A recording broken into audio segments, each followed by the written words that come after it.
And so when you apply it to religion, it's Jesus accounting, for sins, and we're in spiritual debt. The original word for sin was an ancient Greek term of archery. Did you know this? Oh, like missing. So sin is missing the mark. Missing the mark. Yeah, he did know that, because we hear this all the time. Yeah, like you're doing this and like, oh, I sinned. I didn't hit the bullseye. The bullseye is the moral law, the Ten Commandments. 1 John 3:4 says, sin is transgression of the law. If we don't understand the serious nature of sin, we won't be at all concerned about facing God on Judgment Day. So sin isn't like this black mark on your soul that's going to damn you to hell for eternity. It's you missed the mark. And guess what? That's what we do all the time as human beings, is we miss the mark. Listen now as he tries to justify lust and fornication. Oh boy.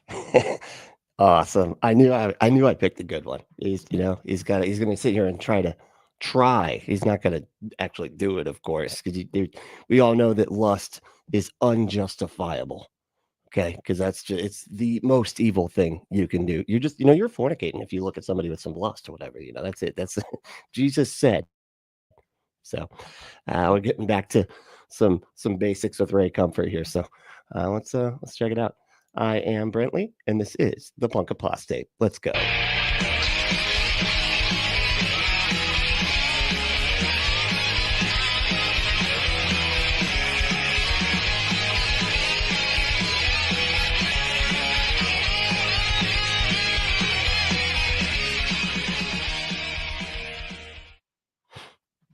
So, like I said, it's known for his role. This one's called "Celebrities Are Realizing Why Atheism Doesn't Work Anymore." This is why. So, I guess this atheism, it worked for a while, right? Atheism, it did its thing, right? And it worked. It was doing well, but I guess the engine, you get sometimes the engine breaks down. Like things don't last forever, right? Like, and it just doesn't work anymore. It broke down. Now, not being convinced that a God exists stopped working. I don't know. I don't know how he's gonna get there, but let's see how. Let's watch him try. Rainn Wilson is an American actor best known for his role on the wildly popular NBC sitcom The Office. He is of the Baha'i faith, and the gentleman interviewing him was once a Catholic. He was also the lead in the movie called The Rocker. I think he should be most well known for that, but of course that a lot of it's a very underrated movie, but it's a phenomenal movie. You got to go check it out. It's insane. It's called The Rocker, and it's great. It's a great movie about a rock dude and he's got like the long hair. It's a lot of fun. You got to check it out. Who became an atheist. For what it's worth, I'm going to give my views on what they're saying. We begin with the atheist explaining why there is no such thing as the biblical concept of sin. I did a podcast recently, and he was talking about how the English language, for example, is embedded with sort of accounting terms. It's very sort of trade based, because that was the society that this language evolves in. And so when you apply it to religion, it's Jesus accounting for sins, and we're in spiritual debt. The original word for sin was it's an accounting terms. That's what the word sin comes from. Is that what I'm saying? I don't know. He clips these things out in such a way that it's like it's devoid of all context. And then of course Ray Comfort is so dishonest, he just shoehorns in whatever context he wants. But I don't know. An ancient Greek term of archery. Did you know this? Oh, like missing. So sin is missing the mark. Missing the mark. Yeah, like you're doing this and like, oh, I sinned. I didn't hit the bullseye. The bullseye is. I mean, this is just something that we've heard so often. I feel like Ray Comfort, every single time he says the word sin in his little things, he always says like missing the mark, right? Isn't that just something that he constantly says? But I don't know. Is the moral law, the Ten Commandments. 1 John 3:4 says the 10 commandments that he doesn't even follow. Like that is perfection, right? Perfection is, keeping the Sabbath day holy or whatever, even though he doesn't follow that one. Yet all morality is based on the 10 commandments, half of which don't even make sense really in any way, shape, or form. But that's, that's like his perfect moral standard that he doesn't even follow. Sin is transgression of the law. If we don't understand the serious nature of sin, It's like lightning serious. Okay. You want to know how serious it is? You want a visual representation of how serious it is? Lightning. That's right. You don't get much more serious than lightning. That's there's no playful and funny lightning. There's just not. It's just very serious. we won't be at all concerned about facing God on Judgment Day. So Yeah, no, we're not. I'm not. Yeah, because it's silly. It's a silly thing to worry about. It's kind of like if I just told you that as long as you don't do the thing that I want you to do, or think the thing I want you to think, you're going to get crushed when you go back to your house by a unicorn's poop. And it's okay. It doesn't smell bad. Their poop actually smells like cherries, right? And it's rainbow colored, but it's going to crush you and kill you. So you gotta, just believe the thing I'm saying, right? Do you want to get crushed by unicorn poop? Didn't think so. All right, believe my thing. Just believe the thing I want you to think. sin isn't like this black mark on your Yeah. soul that's going to damn you to hell for eternity. It's you miss the mark. And guess what? That's what we do all the time as human beings, is we miss the mark. But I mean, isn't that like what gets you like isn't that what causes it to keep you out of heaven or damn you for all eternity or whatever? Like, how is it? It's weird that he's saying that. Well, it means this is like one of the weird things that religious people do. They seem to like go in and like look at definitions of words or like the Greek translation could have meant this and usually it makes it so they can like pull some metaphor out of it that they want or something like, well, the original Hebrew, it actually could have meant this word over here, and that gives us a whole nother thing that we can infer from this book or whatever. And he's doing that, but at the same time, he's like doing it in a way that Ray Comfort, of course, doesn't like. He's, he's like saying science doesn't, it's not something that damns you to hell or whatever. No, it's just not being perfect. That's it. And so it's silly to think that it damns you to hell. It's just missing the mark. That's all. That's all it means in Greek or whatever. Listen now as he tries to justify lust and fornication. And if you want to justify lust and fornication, just go to adamandeve.com. That's right. Go to adamandeve.com, enter that code word Brentley at checkout to get 50% off almost any one item. 6 free movies, 3 free gifts, and free shipping on the whole order. Go to adamandeve.com, enter that code word Brentley. That's Brently. That's my name.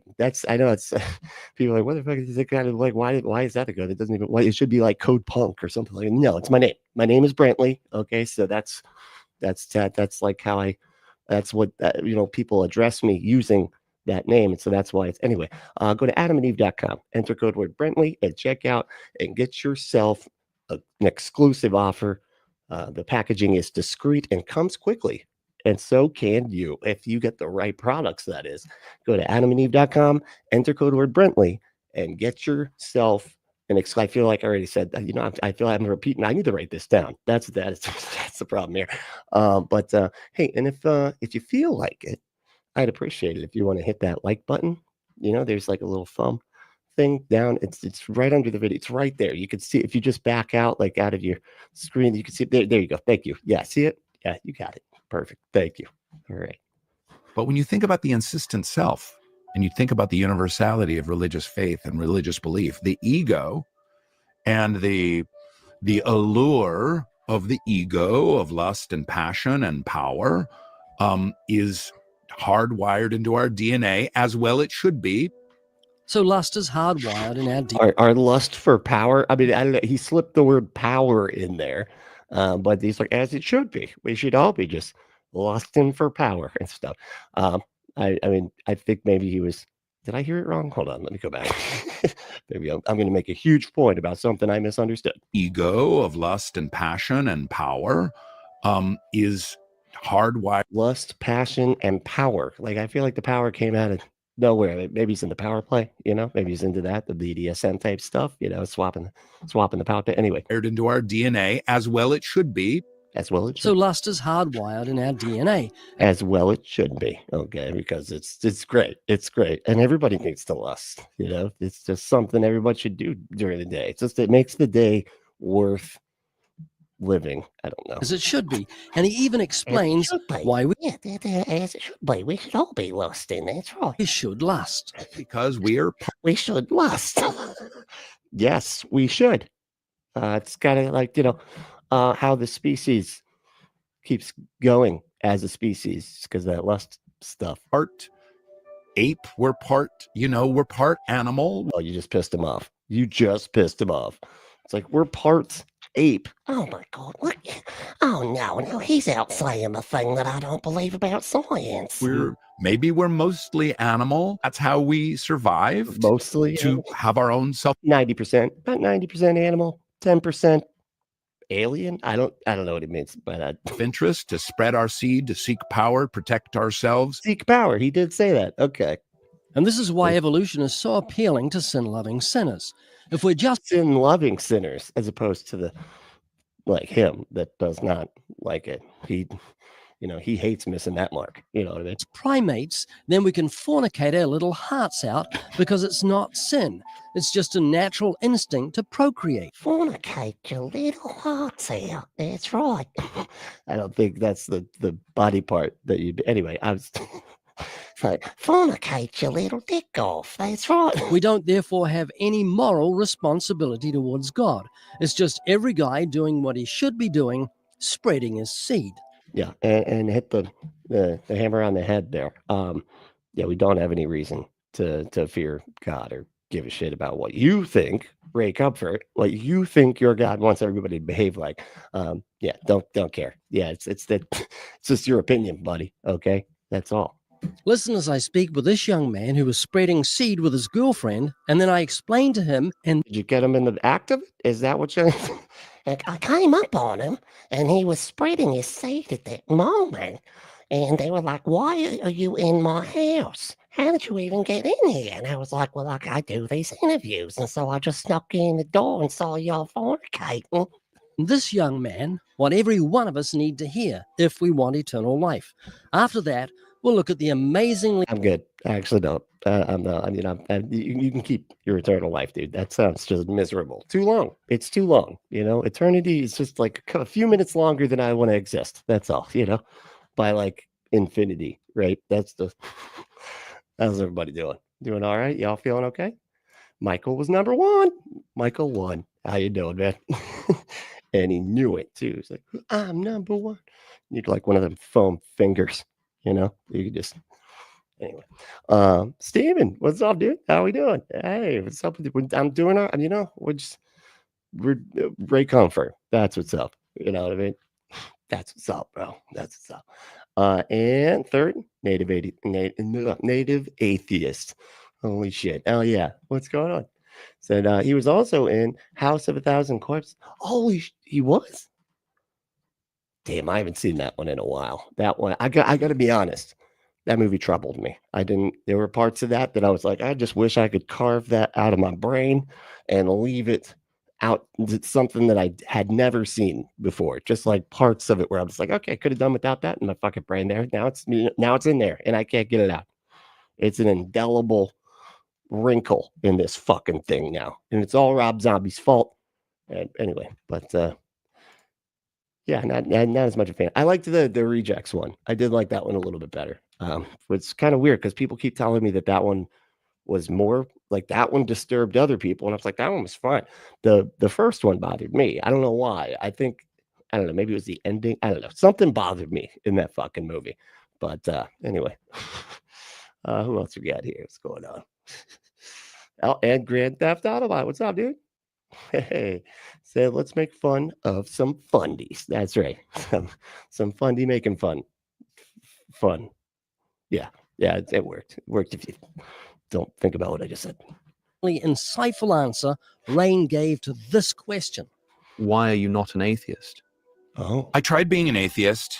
Like I said, I went through a lot and had a hard time and felt a lot of anguish, and it wasn't working for me.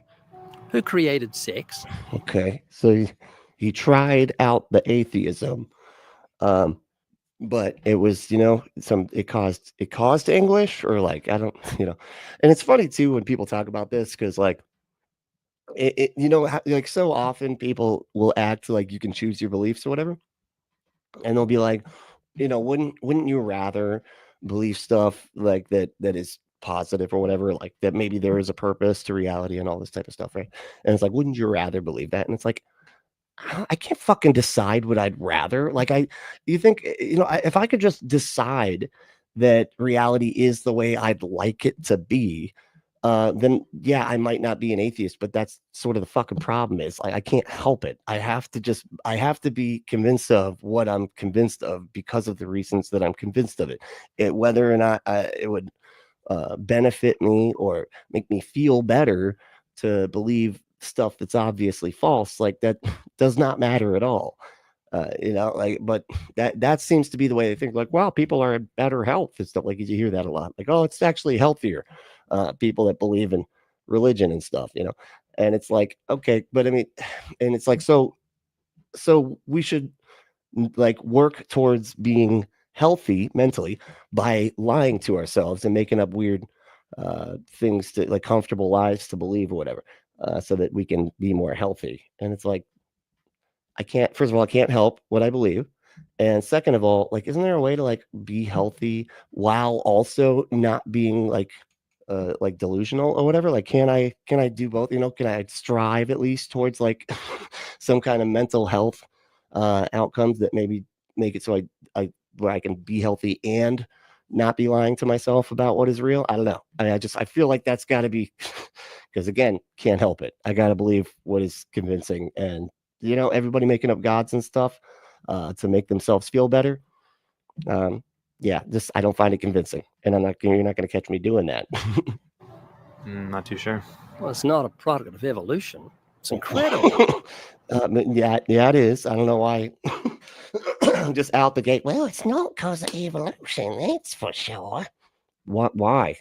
Because it's not. It isn't. I don't know why is it. They just come out and say stuff.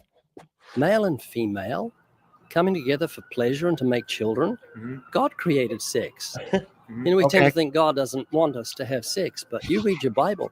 It says, enjoy the breasts of your wife. Enjoy the breasts of your wife. It says, be ravished with her love. Okay. And also, you got to enjoy those breasts. Okay. If you're not, if you're not having a good time, those breasts, that's missing the mark right there. Okay. Because you need to be enjoying those things. All right. Raptured with the love of your wife. It's like if your dad gives you a brand new car, he gives you a Lamborghini. One rule, don't drink and drive. Yeah. It's okay, Dad, but you drink and drive. He could take the keys off you then. Yeah. I mean, that'd be the wise thing to do. Just take the keys off you. What is this like? What are we talking about? Like so having sex before, like having sex before marriage is just like drinking and driving with the Lamborghini that your dad get. I don't understand how this is. How this to that just doesn't add up. I don't get it. God gives you one rule with sex within the confines of marriage: stay on the right side of the road. And you don't want God to take the keys off you, because if you're on the right side of the road, and that's having sex within marriage, and it was just the one rule. That's the only rule that he has, is just don't do it unless you're legally married for some reason. It's like a legal thing that God had to put into the Bible for some reason. Like, you got to be, I don't know. You die in your sins, you'll end up in hell. No pleasure in hell. You say you got a lot of Christian friends? Yeah. What do they tell you? Well, they mostly tell me, once I tell people my name's Isaiah, they like to talk to me about the Bible. So, and what have they told you so far? Look, that's a prophet. He was sawed in half. Did you know that? By Manasseh, who was a kid. Manasseh was a kid, and he was this little, just evil little, just like terror. He was just the evil little 12-year-old terror. Took over Israel, right, and did not like Isaiah. So he was like, "Can we just saw the sucker in half?" And then he did.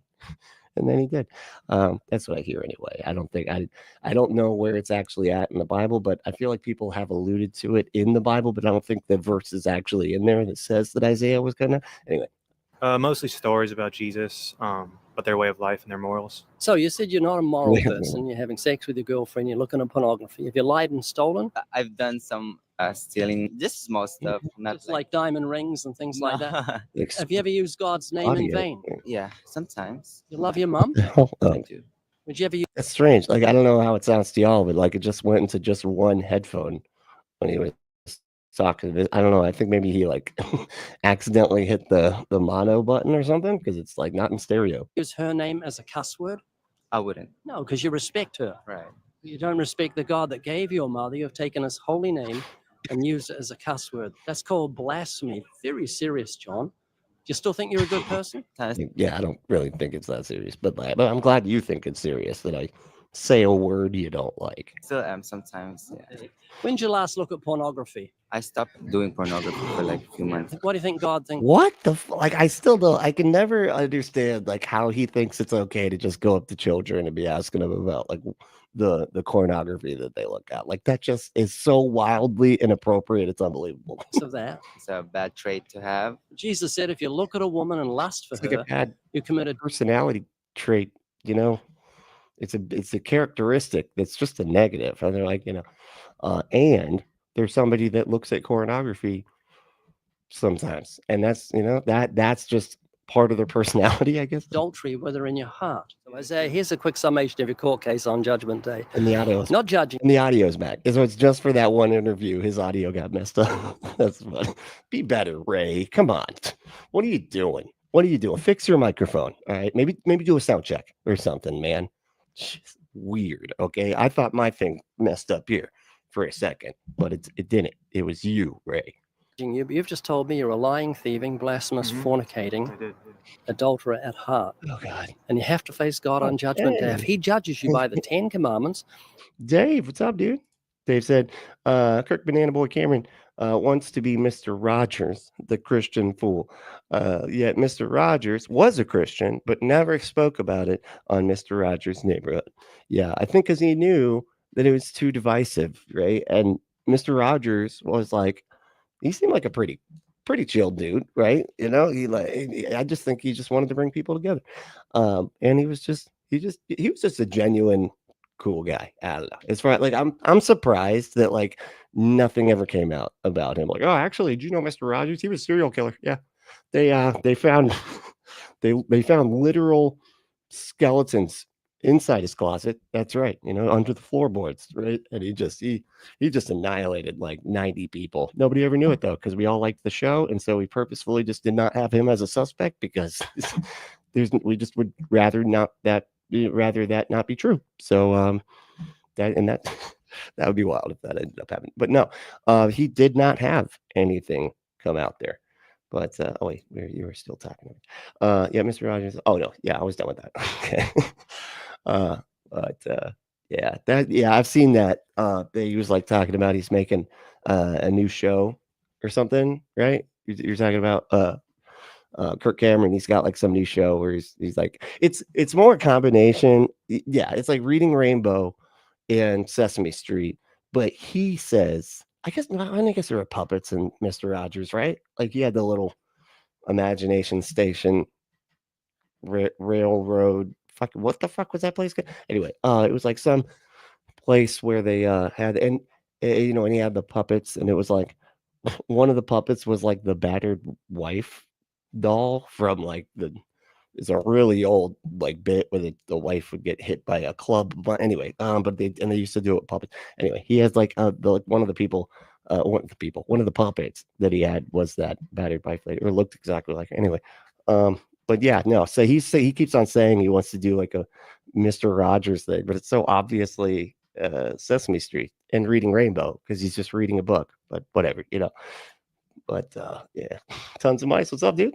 Said, I want to believe there's $1 billion on my bank account. Will you take a check? Exactly. That's just right there. Choosing to believe stuff just doesn't work. I would love to just decide that that's true. Grand Theft Autobot said, I tried atheism, but could have had a V8. What? But could have had a V8? Like an engine, or are we talking the drink? the tomato juice stuff that nobody fucking asked for. What the hell is that shit? Why do they have like these like drinks of like tomato, and they try to make it like it looks like it's good tasting, right? With the way that the bottle looks and everything, but then it tricks you. It tricks you. And then you got people adding salt and pepper to it. Like, that's not something that should happen unless it's a margarita. Like, it doesn't make any sense, that VA stuff. It's ridiculous. I don't, whoever you don't squeeze those, okay? You don't squeeze those and drink the juice. That's not how it works. Tomatoes are not for that. They're for BLTs. That's it. I'm done. I'm all out of things that tomatoes are for, because that's it. Just BLTs. All right. But anyway, that's the T in the letter thing there. But Dr. Beeble, what's up, dude? God's gonna rip the tit. Jeez. Well, that's quite violent. All right, that is. I don't want to think. See, and we're already kind of going back to like the violent stuff that I didn't want to mention because of the House of a Thousand Corpses movie, and I don't want to think about this type of stuff. So we're gonna move right on. I'm not even gonna say it. Baba Ali, what's up, dude? Zuby, what? Zuby Dooby created air. So whenever you breathe, you have to think Zuby Dooby. And if you don't, you're not allowed to breathe. That's pretty good. Actually, I'm going to start to use Zuby Dooby. That's good. You came up with that. Huh? That's all right. I like that. Zuby Dooby. It's just fun to say. Just out, straight up, man. I like that. But yeah, it's the same concept, right? It's just like, if you have to believe my thing. Otherwise, what was it? Created air. So whenever you breathe, you have to thank Zuby Dooby, right? And if you don't, then he's just going to stop you breathing, right? Because you didn't thank him with every breath. Is it every breath that we're supposed to thank him that we're breathing? I guess. I don't know. I don't know how that goes. But Michael, what's up, man? So Mama's got a squeeze box she wears on her chest.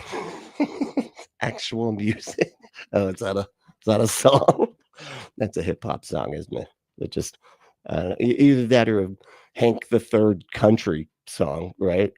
Talking about putting the something in country. You know what I'm saying? Yeah, that's what he does. Dave said, Ray Banana Man Comfort forgot you might not survive the accident. What? I don't know. I feel like I've already moved on to something else that I forgot about. I'm not, I'm going to be honest. I'm a little bit tired today. Okay. Had a long night. Right. And so maybe I missed something, but you can clarify if you want to, Dave. That's cool. You can just be like, oh, I was referring to this thing or whatever over here. And that way I can know what you're talking about. But yeah, there's like an accident. Mom, what are you doing here? Hey, Mom. I thought we talked about this. You're not supposed to be watching my video because it throws me off. Now it's like hard to focus because now I can't only think about, and then I can't do that Adam and Eve ads because that's going to be inappropriate. So I don't want my mom knowing about that stuff. So you're supposed to not watch these things. And definitely, if you do watch these things, definitely don't label your name Mom. Come on, making this very difficult for me. Okay. Mom said, I don't mind if you I don't mind if you curse my name. At least you're thinking of me, honey. That was good. That was, and you found a picture of my mom. How did you even do this? This is crazy. Oh, that's not. I'm sorry. That's just anyway. Zooby dooby doo. That's pretty good. What? Oh, it's a Who song? Oh, okay.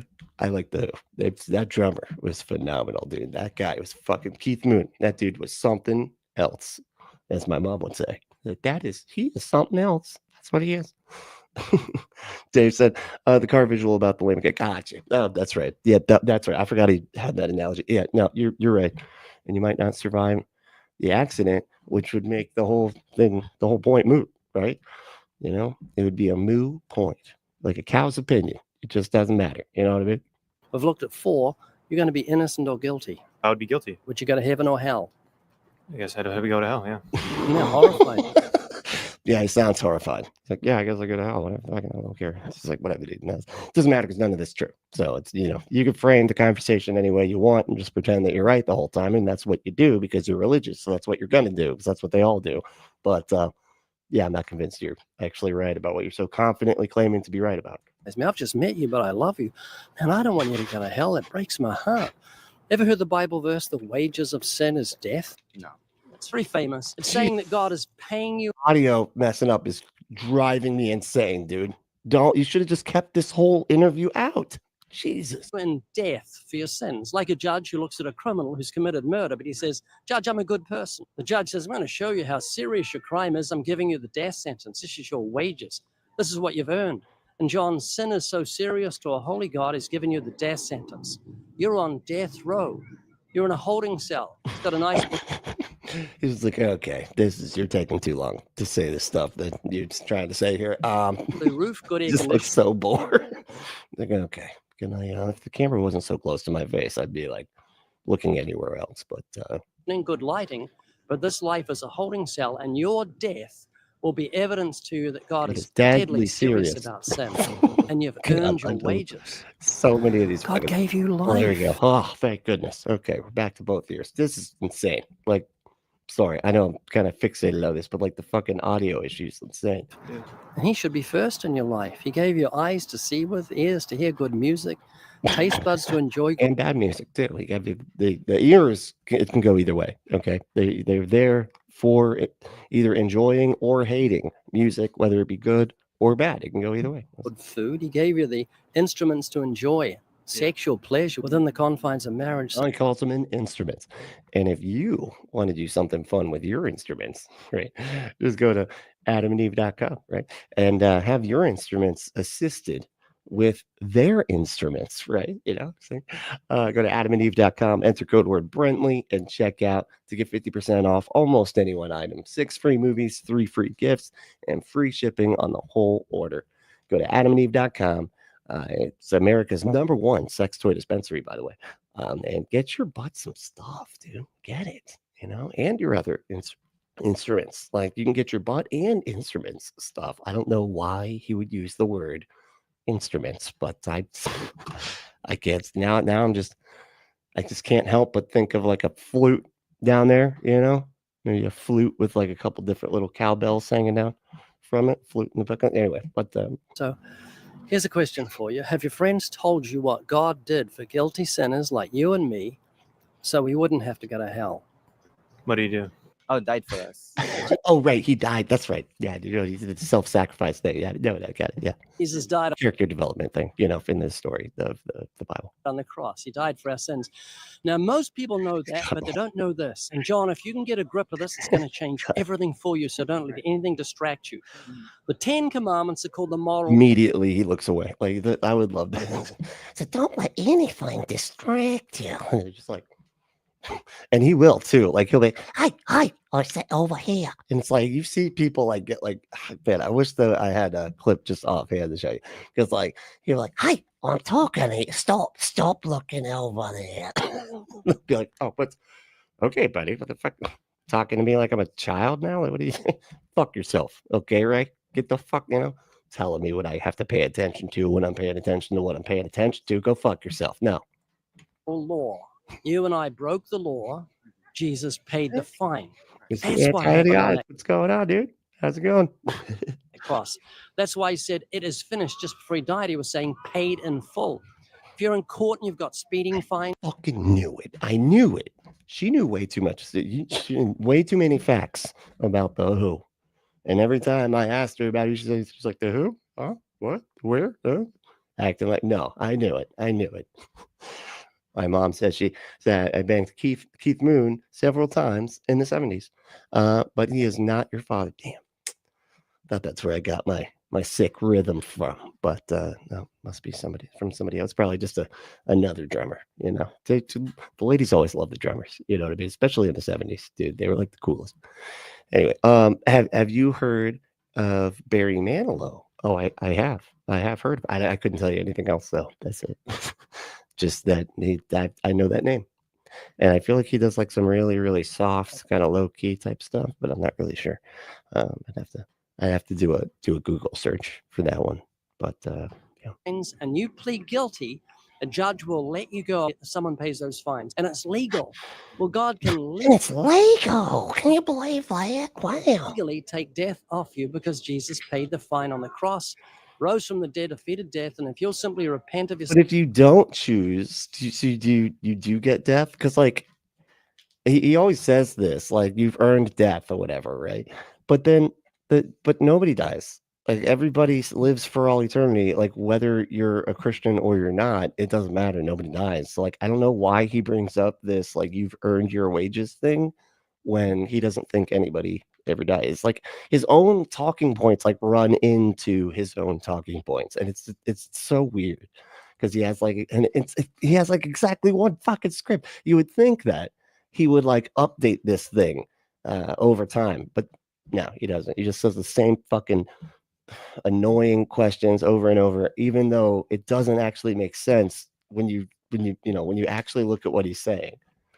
sins, and you'll never do that while you think you're a good person, and trust alone in Jesus. God promises he'll grant you everlasting life as a free gift. It's a free gift. It's free. Yeah, you don't even have to pay for it. Just sacrifice your entire life. Yeah, it's right. It's free. It's free. Jesus Christ. I don't think he knows what the word free means. Like, that's not free. If you have to, like, live your entire life for this being, and then you have to, like, bend over backwards to fucking worship it all the time and sing songs about it and do all this other stuff, it's not free. That's not free. That's like, I would rather just pay some money for this. You know what I mean? Grand Theft Auto said, God invented sex after all, so he should be good with those toys. I would think, but it seems like their whole bag and their God's whole bag is just suffer. Please suffer and be okay with it. That seems to be like all they promote around here. It's just suffering and like not hating it, like the amount that, or just being okay with it, right? And it almost kind of makes you remember that that's sort of what religion was probably for historically, getting people to be okay with suffering. And just like, hey, if you don't pay attention to everything that's happening right now, because you just, you're going to go to a magical amusement park in the sky if you believe the stuff. So that, we don't need to advocate for rights or anything like that, because it's just, this ain't the right real world anyway. You're just, this is just the lobby of reality, and that's the real reality starts after you die anyway. But Not because you're good, but because he's good and kind and rich in mercy. Is this making sense? Yeah. We're going to think about. You do this way too fast. How does he make it so fast? Wow. And that was good too. The visual there is perfect. That's just, you nailed it. Exactly what I was thinking. The cowbell at the bottom, with the thing, and then the flute comes straight up out of it. And that's very good. Very good. That's impressive. And ding-a-ling is the sound that it would make, like just loudly and annoyingly anytime. Probably some flute noises there too, in the heat of the passion. You just be hearing flutes knocking into cowbell. It's kind of annoying, actually. I don't know. I don't know if I'd like that. Talked about. Yeah, I'm gonna think about this. If you're going to jump out of a plane 10,000 feet, why would you put on a parachute? Save your life. Yeah, and your motivation is fear.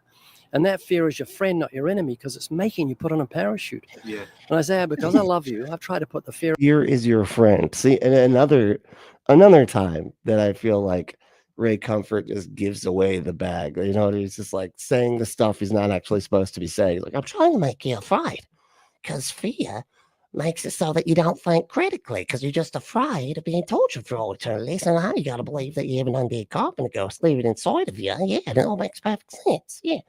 That's like, because they try to get you afraid so that he can manipulate you into believing his thing, because he can't just be like, here's the logical reasons why you should be convinced of this totally normal to believe thing. Because it's not. It's insane. They have to have some kind of fucking weird emotional manipulative thing to get you to suspend all of your critical thinking. Fear of God on you today. I've tried to make you a little scared, make your mouth go dry, hoping you'll see that fear is your friend, not your enemy. I thought you just did he? Okay. sometimes I wonder if he just starts repeating himself and he's like, oh yeah, I'm past it. I'm past it. Why did I say that again? I forgot where I was in my script. I'm rewriting the same pages. Grand Theft Auto said, I really want to ask Gray who or what he thinks Adam was supposed to, what? Wait, so, have sex. Gotcha. What sex with? Wait, sorry. Wait, what he thinks Adam was supposed to have sex with if he invented human to have sex and didn't create Eve until later. Well, from what I understand, and I feel like I need to go back and verify this, but I've heard people say, and I will, what John Gleason, I've heard John Gleason say, Godless Engineer, if anybody's not familiar. I've literally heard him say that like some of the I guess earlier interpretations of the Bible was that he was actually romantically involved with the animals, and then he got bored with them. He's like, you know what, this just doesn't I'm not, you know, hey God, these animals, they're just not, we're not fitting together right. I feel it's kind of icky. I don't know, I feel like this isn't the way things are supposed to work. Do you have like you said something else, just anything else that I can do this stuff with? And yeah, so and that's why he made the woman. So it was because he was doing the interspecies erotica, as it were, if you will, per se. But yeah, no, that's what John said. Anyway, I don't know. I'd have to like look up where he's getting that from, and I always forget to do that. But every time he brings it up, I'm like, I got to go back and read Genesis again because I don't remember that part. But you know, there's a lot of shit I don't remember from Genesis, so can't really. It's Mr. Anti-Idiotic said, I've been wanting to ask you, what do we do now that Trump won? I don't know. I don't have a good answer for that one. Try to not get arrested or something. I don't know. I don't know what's gonna happen. And he has like ultimate cosmic power too. He's got like basically has everything that we set up a multi-branch system for this to not happen. So there's always some kind of checks and balances. And now they're all gone now. All the balances, checks. Now there's none of that. It's just a shitload of power in the hands of one crazy person. So yeah, I don't know, man. I guess just keep your head down and try not to get anybody's attention. I don't know. Like, who knows? I mean, we're probably going to be banned from doing these streams in a little over a month anyway. I don't know. I don't know what the world's going to look like. But no, I mean, but no, in all honesty, I think that I don't know. We need Democrats to do better. That's it. Like they're not.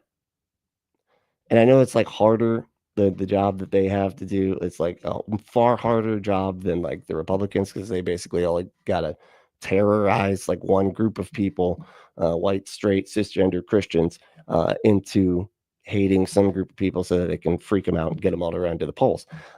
But the left can't really do that because they have everybody else to also appeal to. And so, but they just haven't been doing a very good job at that. And they tend to just vilify the far left and try to appeal to the centrists. And that doesn't ever really seem to work. So I don't know why they keep fucking doing that shit, but whatever, I don't know. I would just say, like, hopefully we will see a pushback after 4 years of disaster when they have all the power and have zero excuses to not like to be able to fix everything, because they literally have all the branches and everything like that. They can fix everything. And if they had a plan to be able to fix everything, but Republicans don't have a plan. Their plan is vilify people, get them scared of immigrants and trans people. That's it. That's their plan, right? But when it comes to actually fixing shit, they got nothing. And so I think after the 4 years of that, we're going to be able to point to that and go, hey, why didn't you fix anything? If if he doesn't just declare himself president of America forever, or king of America forever, and appoint his children to take over for him afterwards, and have the Supreme Court change all the rules for everything so that he can stay in power for, in perpetuity. If that doesn't happen, then yeah, well, hopefully there'll be some kind of pushback in the next 4 years, and we can get some better Democrats in there, or get them to do some better messaging. I don't know. I'm not, I hate politics. I really do. Because I hate how much, and it's not like I don't think it's important and shit like that, because everybody seems to think that, like, oh, you're saying you hate politics, that means you don't care about it. No, I do. I absolutely fucking care about it. I just fucking hate the, what do you call it? The oh, this is bad messaging for them, so now they have to appeal to this group or whatever. And oh, if you gotta, you gotta strategize by like appealing to this group by doing this kind of messaging. I fucking hate all that shit, dude. It's like, it's so sad that that's how our system works, and isn't just like, hey, let's put somebody in there that knows what they're doing enough to be able to make good policy that helps people, right? But that's not how anything works. It's all about this like messaging shit, and I don't know, vilifying the other side, and I don't know. It's just it's all basically fucking meaningless, and that's why I get so irritated with it, because it's like we're putting people's lives, and we're people's lives are being affected by shit, and all we're doing is doing these weird like attack ads and stuff like that, and it's like. Also, I mean, like a good example, and then I'll be done, I promise. A good example of this is like here in Florida, they just banned weather modification, right? So, and this is exactly what I'm talking about. Like they're literally like, that's completely made up, like messing with weather, or like some kind of weather fucking machine. But because the right wing is so insane, and they have nothing but a bunch of conspiracy nuts and everything, they have a governor that's willing to like wink, wink, nod, nod, and get votes and everything by saying that they're going to ban any kind of weather manipulation with their fucking Dr. Doom device or whatever. It's so stupid. It's unbelievable. But that's the world we're at right now. It's fucking insane. Next, they'll be like banning leprechauns from, peeing in public on the sidewalk or something. I don't know. But that's like where we go. But that's how stupid things have gotten. Meanwhile, like we have serious problems that we need solved, especially as it applies to our health, our health care, which is garbage, and we absolutely need like a much better system, and there's a much better system that we refuse to do. But anyway, but yeah. So I don't know, man. I don't know. Just fucking strap in, hold on, and hope that it doesn't go toward like the worst case scenario. But I think at the end of the day, we can at least point to these 4 years to go. You had all the power, all the opportunity, all the everything, and you didn't fix anything. I feel like this is a perfect argument for why we need Democrats in charge, because at least we can point to them and go, these are the things that they solved and everything, even though it wasn't great, but it was still not bad, and still was better than anything fucking the Republicans would ever do. So I don't know. Anyway. I don't even know if that was any of what I just said was coherent at all. So I'm sorry if it's not. Because it'll make you serious with the God that gave you life. And you got friends that love you. I love you, and we don't want you to go to hell. And Weird DNA said, first off, why the fuck am I jumping out of an airplane without a parachute?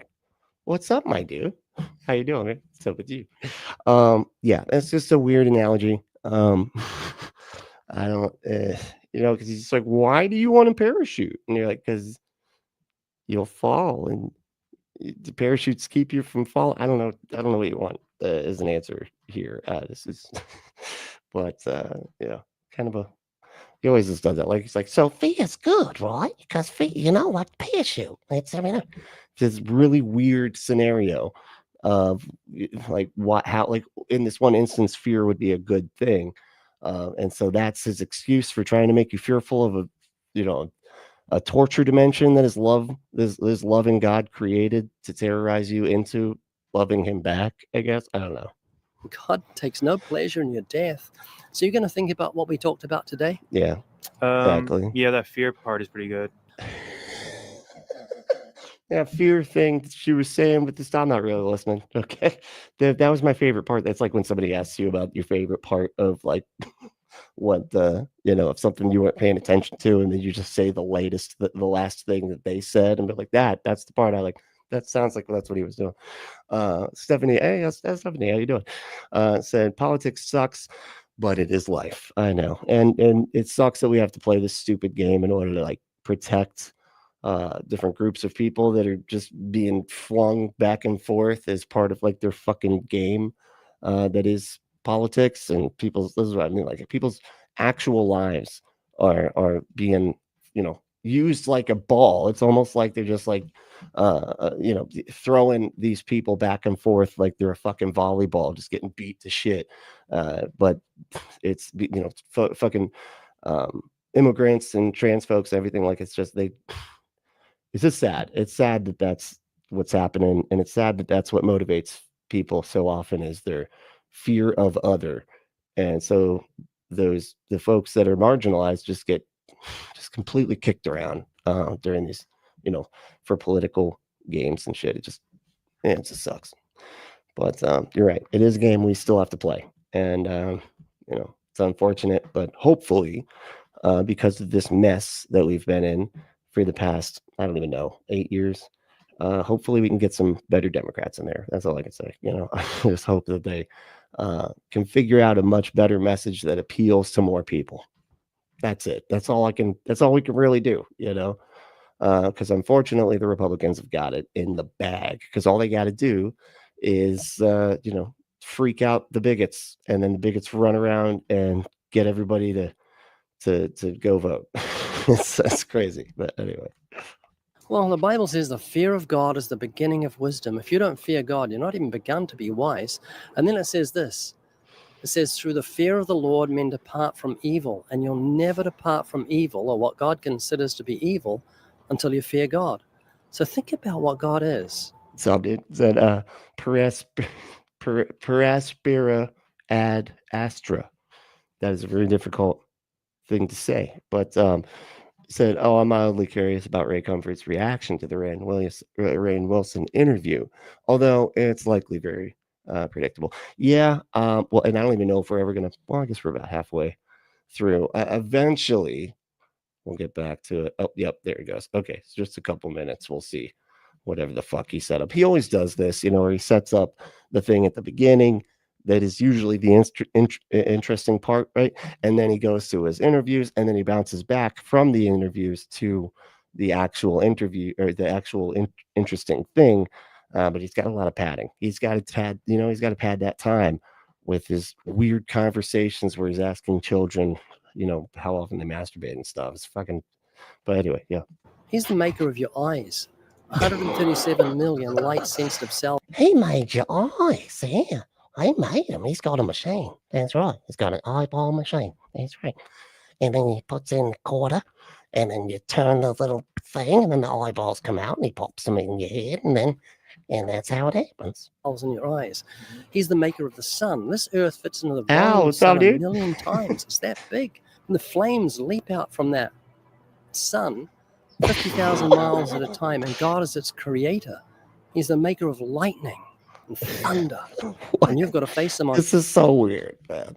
Like, he's talking about the sun shooting out fire for miles. It shoots out fire for just several miles.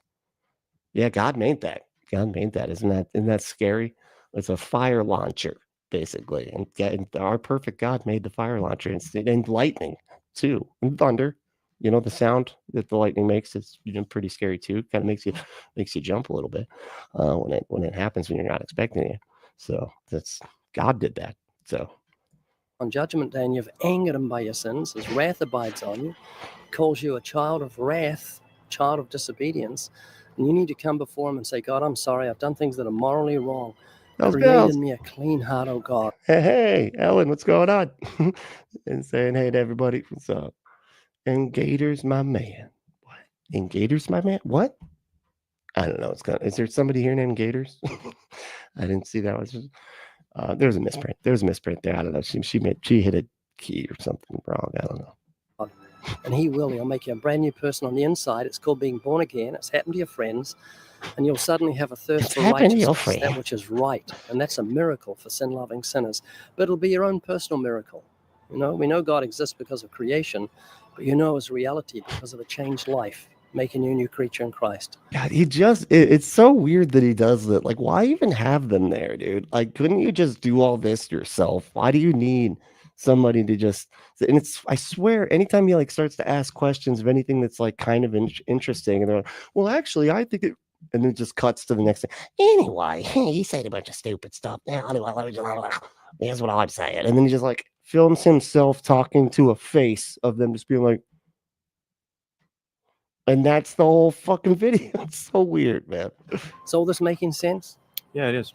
So No, it's absolutely not. when are you going to repent and put They say, yes, it makes sense because they're like, I don't know, would that get this thing over with faster? Because your trust in Jesus? Maybe later today. Maybe later today. What say you die before later today? On the way. what if I kill you before later? I was planning to do it in about 5 minutes, so. Home, or you have a heart attack or an aneurysm. So there's a sense of urgency, and Satan will say to you, do it tomorrow, Hey, Giselle, soon, later. what's up? When are you going to repent and trust in Jesus rather than in your own goodness? When are you going to do that? As soon as I can. Right now? Yes, Are you sorry for your sins? I am sorry. Indeed. Can I pray with you? Father, I pray for John. Oh, Thank you God. for his open heart and his honesty. So awkward. You can, I don't know. It's like half the time, like I said, like half the time, I think these people are just like wanting this thing to be over with. But at the same time, I think there are a lot of people that this sort of manipulative, fear mongering shit does work on. So it's sad, but Today, I pray this day he'll remember his secret sins and think of your holiness and how he's offended you and be fearful. But at the same time, and be fearful, be afraid. You gotta be afraid. Gotta do it. may he see your love expressed. He just in the cross. says it. Christ died for us Ow, while we what's up, yet dude? sinners. May this day he be born again, loving righteousness, given a new heart with new desires, and serving you with all his heart. In Jesus' name we pray. Amen. Do you have a Bible at home? Al said, plane has wings, so if you're a decent pilot, you could glide it down to the potential safety versus bare body into Earth at terminal velocity. I have no idea what's happening. What is this an answer to my question? Did I ask something that you're answering? So I'm so lost. I'm so confused. What is this? Yeah. Hashtag freak out the bigots. That's what I was saying. You know, that's yeah, gosh, it's unfortunate that that's the majority of our country. But Yeah, I'd like to give you a book I've written called Scientific Facts in the Bible. Is that okay? okay. I would love to. I tried being an it's like, yeah, whatever. Okay, sure. atheist. Like I said, He tried to be an atheist and it just didn't take. He had to try to think other things besides the conclusions that atheism led him to. I went through a lot and had a hard time and felt a lot of Oh, he went through a lot of expletive. anguish, and it wasn't working for me. Essentially, there was something that just didn't make sense about it. It just, as a try as I might, and I tried for years to just embrace the fact that there was just stuff. There's just stuff. There's 11 billion years ago, there was something that's smaller than the head of a pin, and then there's a universe, and there's, billions of galaxies, and there's physical laws, and there's chemistry, and then for some reason, creatures are born out of chemistry, and chemistry becomes biology. No one knows why. It's just like, oh, yeah, lightning hit the ocean and created paramecium, and it's like, it just didn't make sense to me. And I don't even mean like philosophically. I mean like, So he's doing just on there a you go. rocking emotional level. And There's Gators. How you doing, Gators? What's up, man? Y'all are messing with me still, aren't you? You're messing. That's Wolfos, and he's just messing around, changing names again. Probably this one too. You're Wolfos too, aren't you? You are. All of these are the same person. I'm convinced that it's just Wolfos just trolling. All of everybody in the chat is just Wolfos. That's what it is. Even Helen is being played by a cartoon wolf that we've that has come to frequent these chats, these live chats. But yeah, as I thought about my life, as I was thinking about the mystery and magnificence and beauty of consciousness itself. So, okay, you know, we talked about music concerts, and we talk about like. So this right here seems to be, and this is why I think Ray Comfort chose this one, because this is like his whole thing, right? It's just the argument from ignorance that is, I don't understand why everything is the way that it is. You know, it seems too crazy for it to have happened out of nothing. And so therefore, it's, you know, God exists, you know, when really it's just like a lack of imagination. Like, we don't, like, people don't know exactly why everything works the way that it does, and it does seem like it's like, whoa, how did all this stuff come just like randomly or whatever, even though it's not random, it's guided by environmental pressures and things like that, but unguided though by any kind of intelligence, whatever. But and I could see where people come from with that like question, but a lot of it has to do with just sort of like wanting that comfort in your mind to be able to decide that you know the cause and the reason for everything, and so for whatever reason, a magic is more comfortable mentally than just being like, I don't know.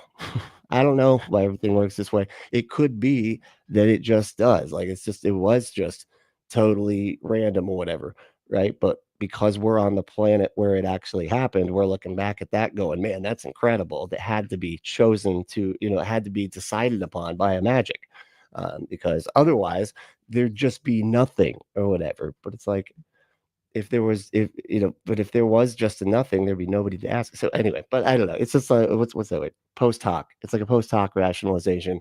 We're just looking at it after the fact and going, man, that's so unlikely. It must have been a magic. That's, you know, it's just an argument from ignorance and a post hoc rationalization. Falling in love. I remember holding my son when he almost died in childbirth, and holding this miraculous. Exactly. Like, how does that solve anything? That's what I don't understand, is once you start saying like, oh, it's magic. Okay, well, what confluence of crazy things had to happen for that thing to come into existence, right? Like, why? So that can just appear into reality uncaused, right? But and doesn't have to be designed or anything. The God didn't, like, gods don't have to be designed for some reason. They just come pre-designed, like this. They've just always been, always will be, and nothing needed to design it or anything like that. It can just pop into existence basically, with no explanation needed. But the universe has to have some, like, one of those as the explanation. It's just like it's you're just moving the needle down, you know, you're just kicking the goal down the line or whatever. Like, we still have that problem. It's still like, you know, like, once, if, you know, with the God thing, like, where did it come from?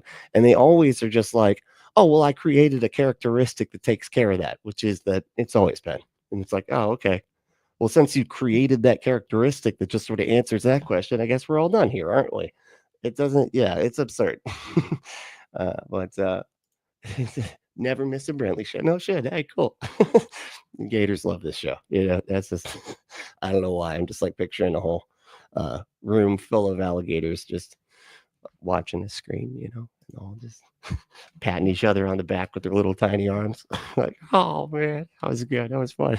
Ray's pretty stupid, isn't he? Yeah, he is. I would totally eat him. I would. Yeah, I'm an alligator. That's why I would do that. Miraculous birth, and this doctor that saved my son's life, and looking into his eyes and the profundity of that experience, and my job as an artist, as an actor, to create characters, to take, like, oh, these little pigeon scratches on a page, the mystery and miracle of art itself, of making something kind of beautiful and profound. What is happening? Giselle said there's an awesome plant-based dark chocolate pudding. Nom nom. That does sound good, except for everything you just said doesn't. I don't know. I'm sorry. Maybe it is good. Maybe it is, but I can't do the dark chocolate stuff. It's just bitterness. That's just the flavor is bitter. Just whatever, it's just a flavor that automatically makes this face on just everybody. I feel like it's just automatic. Yet some people like it. But and then it's a plant-based chocolate pudding.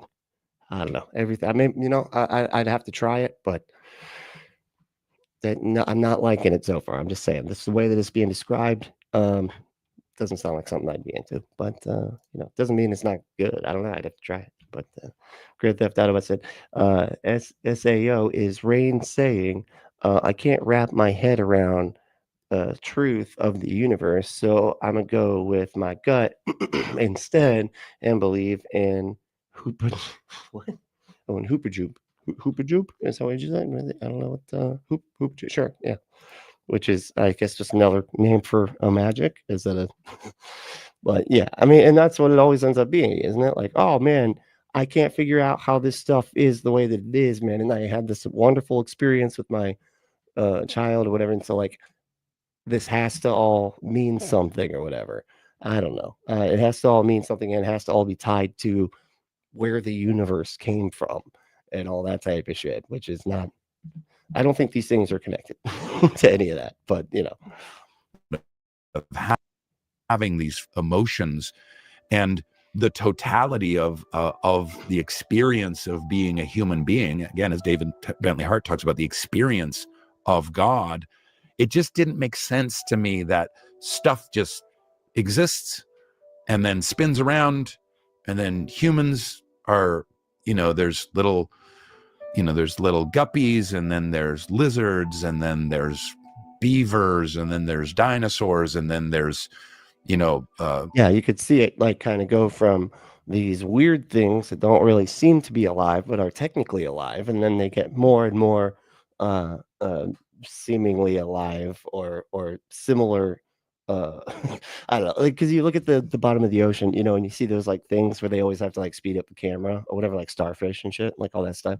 And it's like, seems to me, when I'm not a biologist, but when I watch that stuff, I'm like, okay, that's where life, like the ocean's like heated up, and then those, whatever those things are, like came into existence, and then from there, chemical evolution happened, and just kind of kept getting more and more complex, and to the point where you got a complex organism that is conscious, or what we would describe as conscious.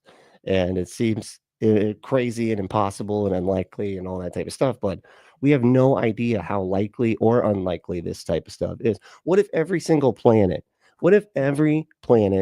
in the universe had life at some point, but because it's all been billions of years, we don't know, you know what I mean? It's just like they've all had their own extinction event, and that's why they look like a bunch of dead planets to us, because they don't have life anymore. Like, we don't know how long. I mean, we're talking infinite amounts of time, right? Infinite amounts of space, possibly. Like, who knows, And as far as I could tell, it just seems like there's just an endless cycle, and it's an infinite cycle of rearranging of matter and energy, and it just keeps on rearranging. At some point, if something like life is possible, it's inevitable if you're calculating it out of infinity. It's just the way it is. Like, it's absolutely going to happen if all you have is an infinite cycle of matter and energy changing forms just over and over and over and over again, for all eternity. I mean, and then once it happens, the things that did evolve or whatever come into existence that way, and they're just looking around at everything going, oh man, there must be a magic thing like me. I like to make stuff, so there must be a magic thing like me that decided that all this would exist. But it's just because they can't figure out how they got there or why they're there, and a magic is a good explanation if you don't, to a being that doesn't know anything or have any way of finding anything out. So I don't know. But that's just me. That's my 2 cents on that. I could be way off. Again, I'm not a scientist or anything like that, but I do think that these kinds of arguments are probably the most convincing for beliefs in gods and stuff like that, because people don't they don't like go a little bit further and ask the same kind of logical questions that would apply to those gods and where they came from and how did they just happen to form and all this type of stuff. You know what I mean? Because again, that would mean that there had to be a God creator and then the God creator of the God creator and then a God creator of the God creator and then all the way back until you get to nil. The creator of creator gods God thing. That's like. But I guess they don't think of that when you're just looking around going, I don't know, why is everything like that? You don't think of those problems too, but it's not solved by magic. That's the point there. Is anyway. Mose Shroot. Hey, Mose. What's up? I love that one. So I told Dwight to stay out of the what? Of the Granddaddy Shroot's beat shine. But did he listen? No. And that's what this is. He's just fucking wasted, man. His brain is just swimming in the hooch. And not that kind. I know what you're thinking. That's not the same kind of stuff there. Okay. That's a sexual thing, right? And if you want to be face deep in some hooch, go to adamandeve.com. Enter code word Brentley and check out to get 50% off almost any one item. 6 free movies, 3 free gifts, and free shipping on the whole order. Go to adamandeve.com. Enter that code word Brentley. And get your exclusive offer. Get your butt some stuff. And stuff your butt. Okay, let's get back to this. That's a fun thing here. Orangutans, and then there's humans. And here we are recording a podcast and having this kind of conversation at this level, and that it just has an essential meaninglessness to it as I experienced it. What he's saying is just plain common sense.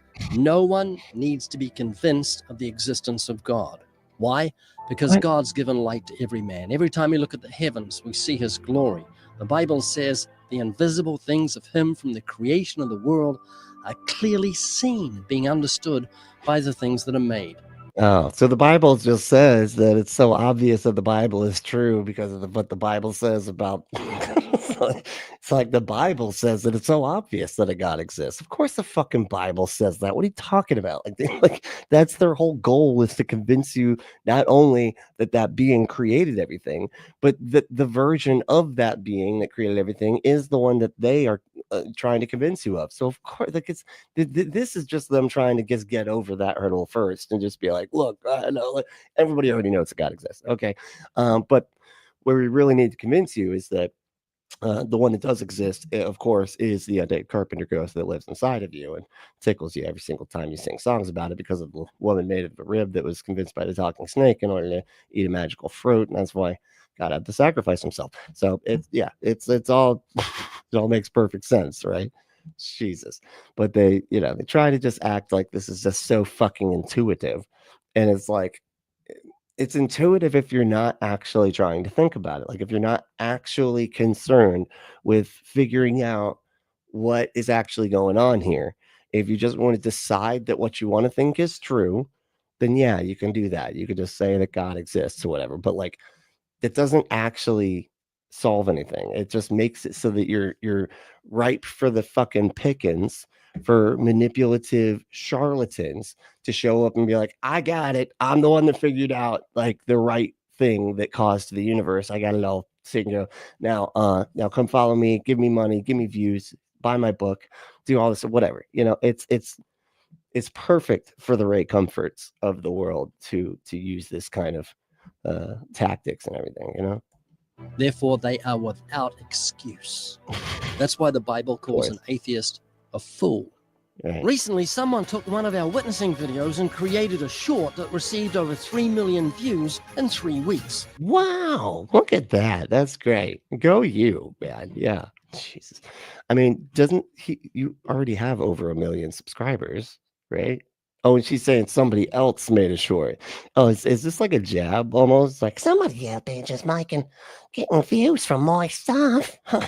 Somebody else made a short and got it over. That's not fair. I need that video. I'm the one with the microphone. YouTube Shorts get 70 billion views each day. 70 billion.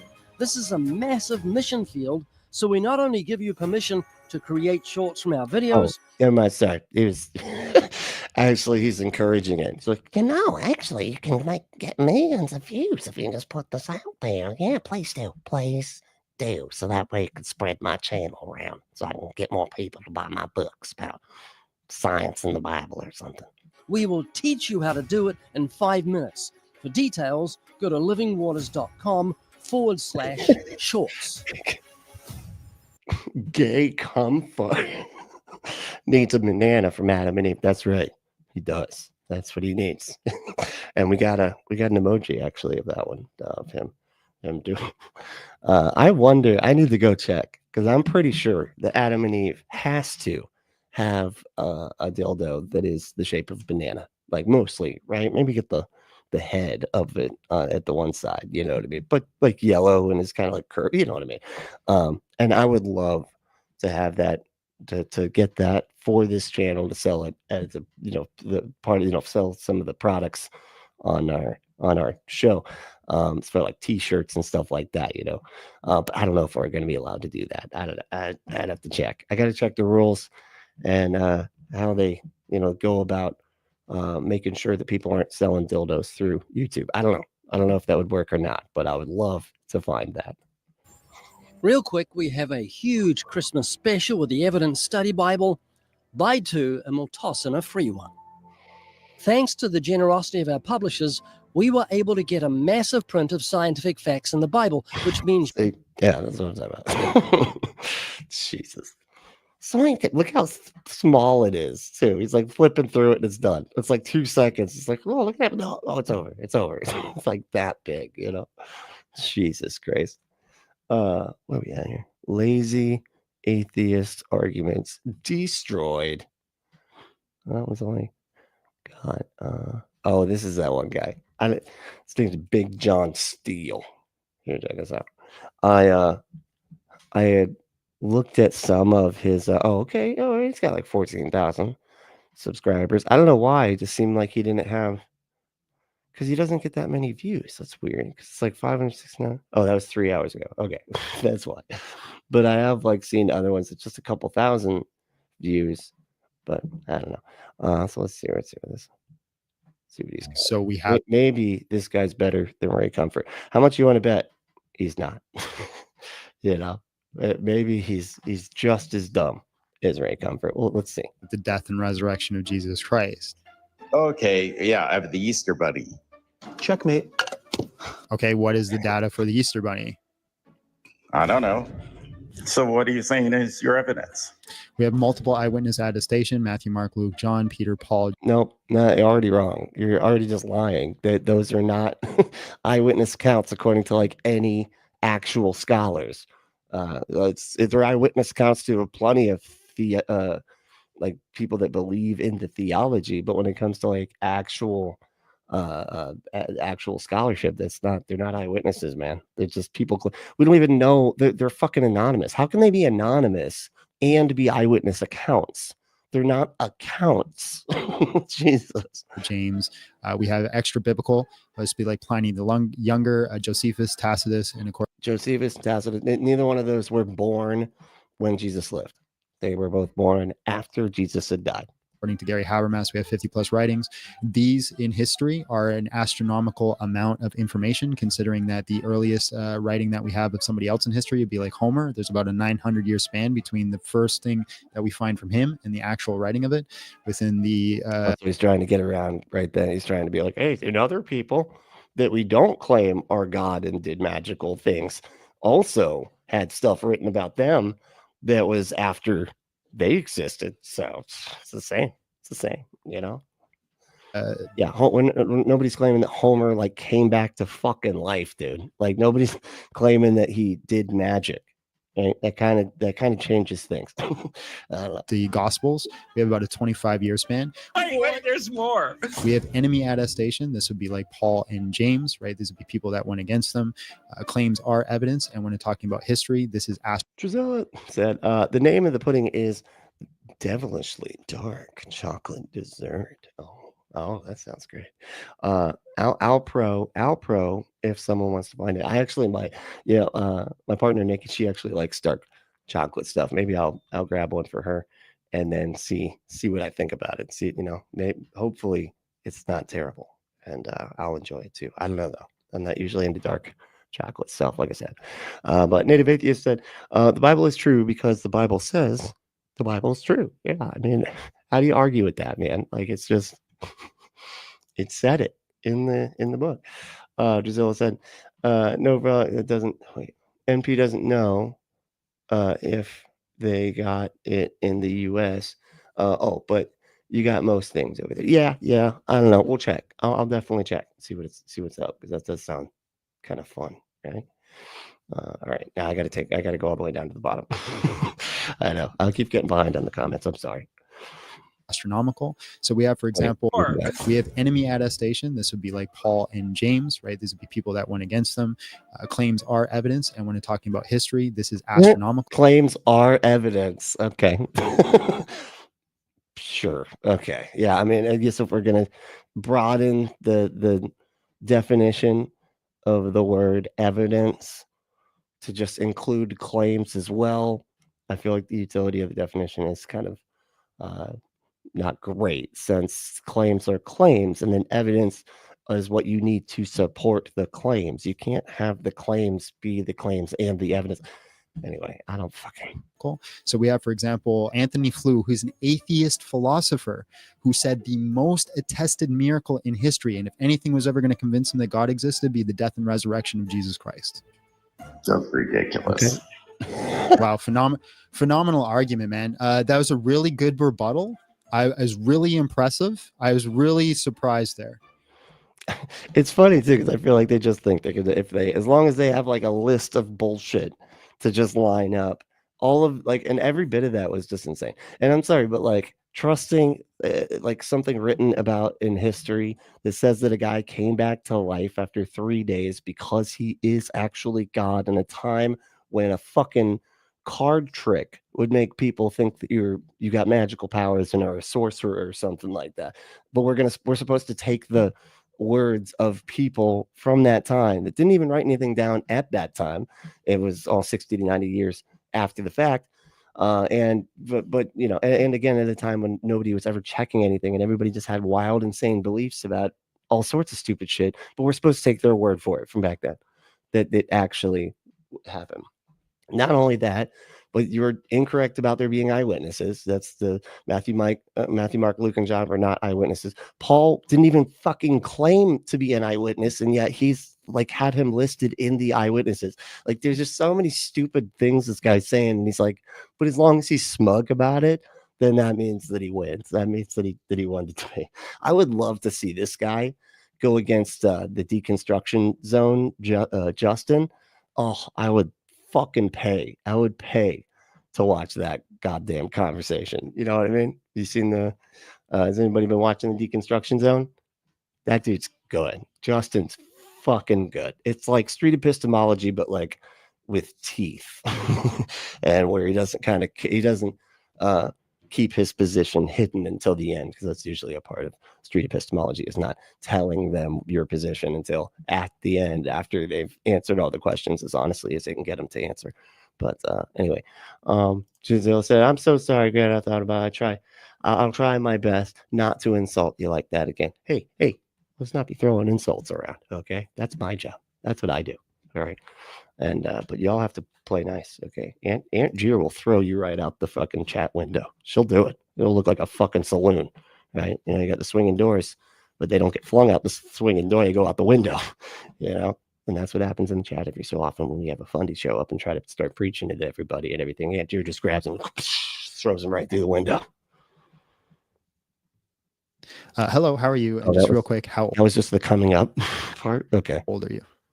I'm 52. What's up? He said, convince me to leave Christianity, get a taco. Okay. I don't know as if I like this phrasing. I know this is like how TikTok seems to work or whatever, where you're just like, convince me of this, otherwise, I don't know. But convince me to leave Christianity.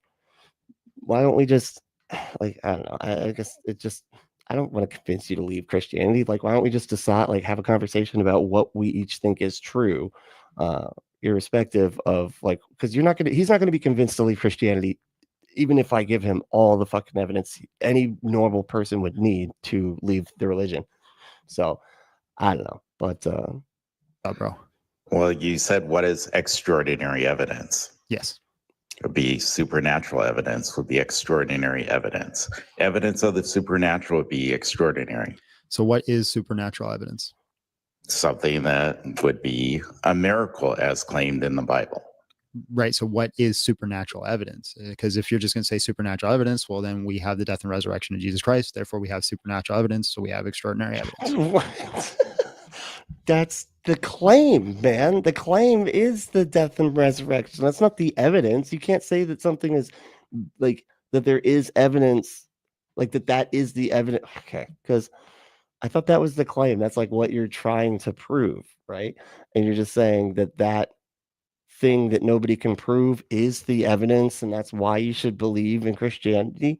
It doesn't make any sense. Oh, we don't have it. We have a written word of it. So then what is supernatural evidence? All right. Hey. It could be an event. It could be something that would show that supernatural things could occur. So we have the death and resurrection of Jesus Christ. Okay, yeah, I have the Easter Bunny. That we don't have that though. That's just the claim. Like you're just saying that everybody should just be convinced of a claim of Christianity in order to believe Christianity. That doesn't make any sense, man. Okay, what is the data for the Easter Bunny? I don't know. Data? It's like I think he just thinks as long as he uses like right, you mean criteria? Like what is the criteria that it would require to be convinced that the Easter Bunny is a thing? Is that what he's trying to say? This seems like a dude that's like watched a lot of debates or something, but like it sounds like to me like he doesn't actually understand like the actual logic and stuff like that. But he just is like, as long as you just say it like with some conviction, that's sort of our whole bag is just religion. As long as you just say something with conviction, that means it's true. Well, then I don't believe He's you. invisible. He's a giant.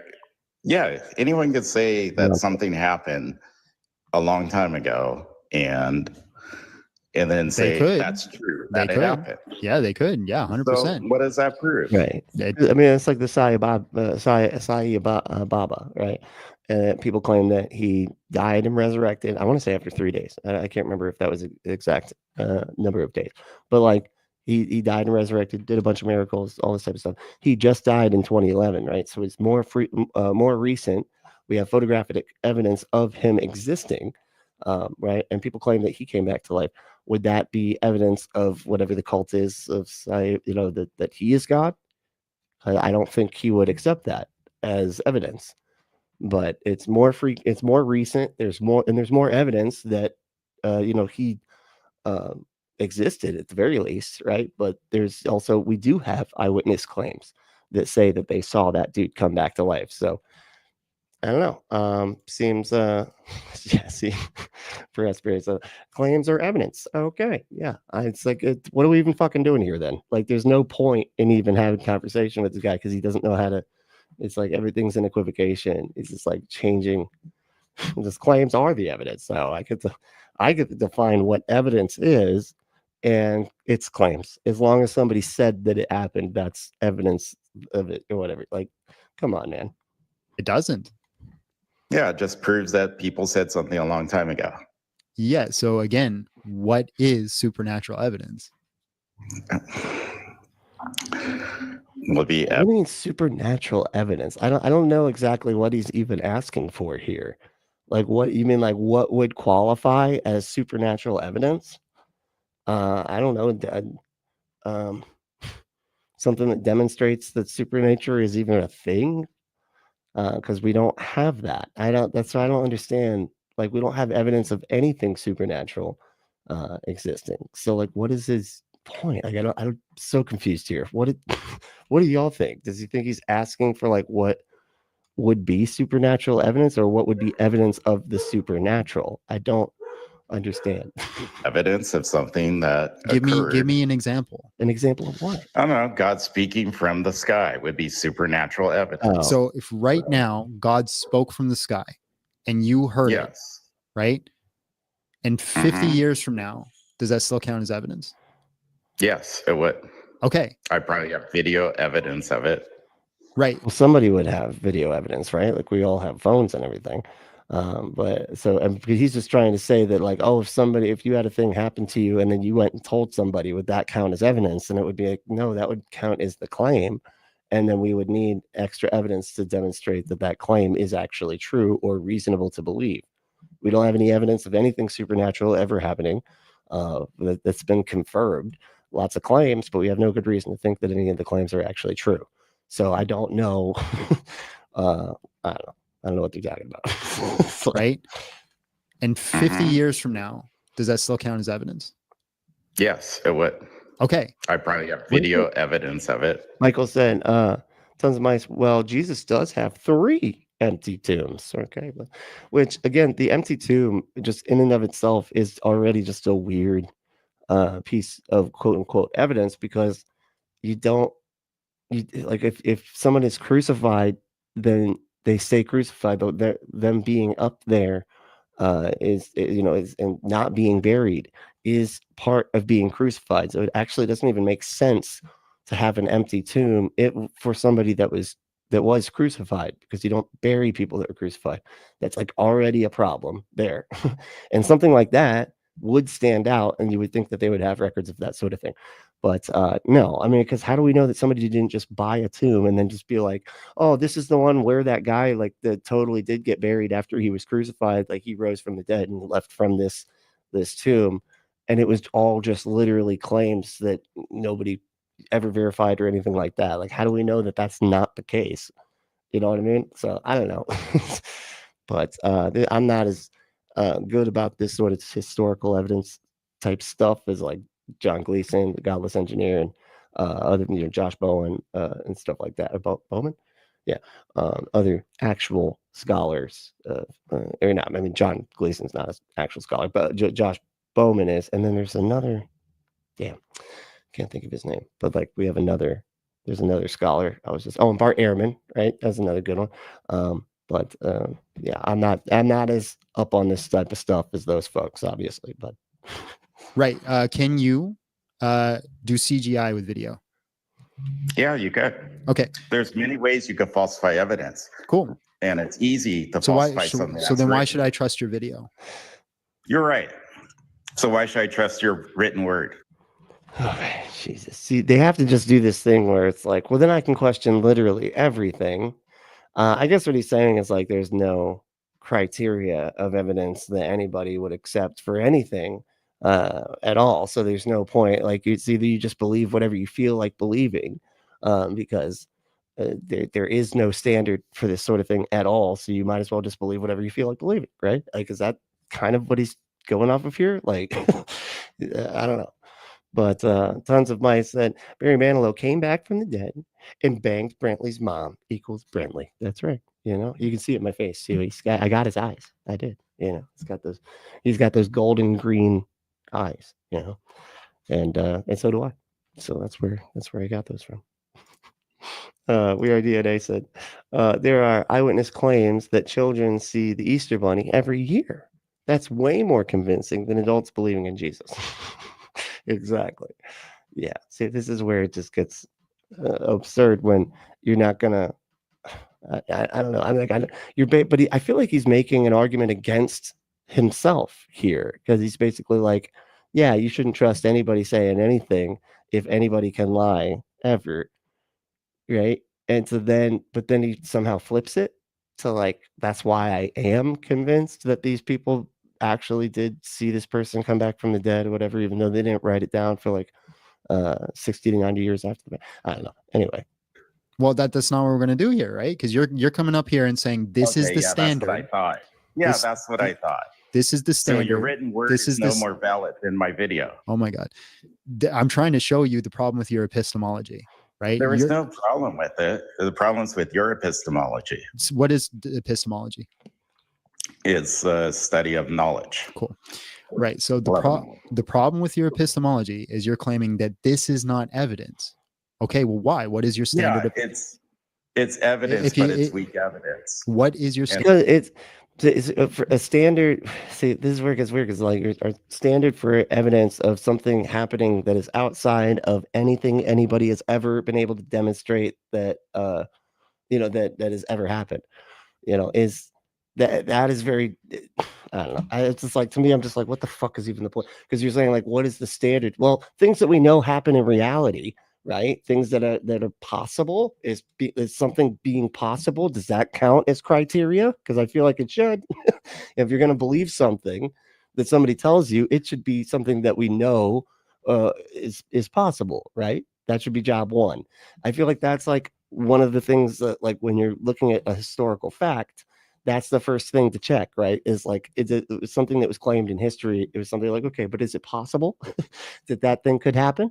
And if it's not, then we probably didn't happen. And the person in the past that wrote down that it happened was probably mistaken, right? And the weakest form of evidence. God bless you, man. If I can't get a word in, there's no conversation, right? Oh, Jesus. Because you're just BSing. Am I? Prove it. Oh my God, he's like a child, dude. This dude's like a child. He's like, I think he thinks he's like trying. He's like, I'm just gonna be a Reddit atheist back to him. That's what I'm gonna do. Prove it. Prove I'm BSing. Whatever. It's like, dude, you're basically saying that nobody should ever have any reason to believe literally anything, and that's why you have good reasons to believe this magical thing that happened 2,000 years ago. So. What's your evidence on BS? What you're saying is strong evidence. What's a book that was written, 2,000 years ago? Nope.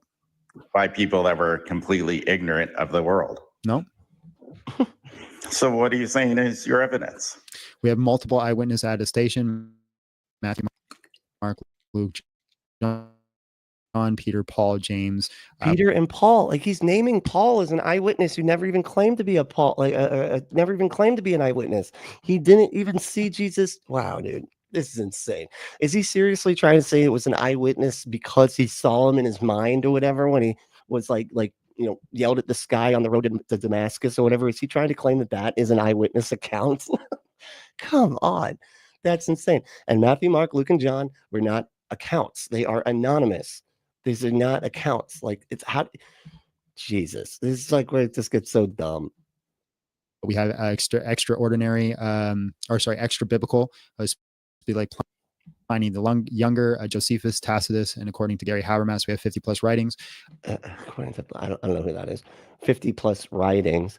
And again, both those people weren't born until after Jesus died, so they're not eyewitnesses.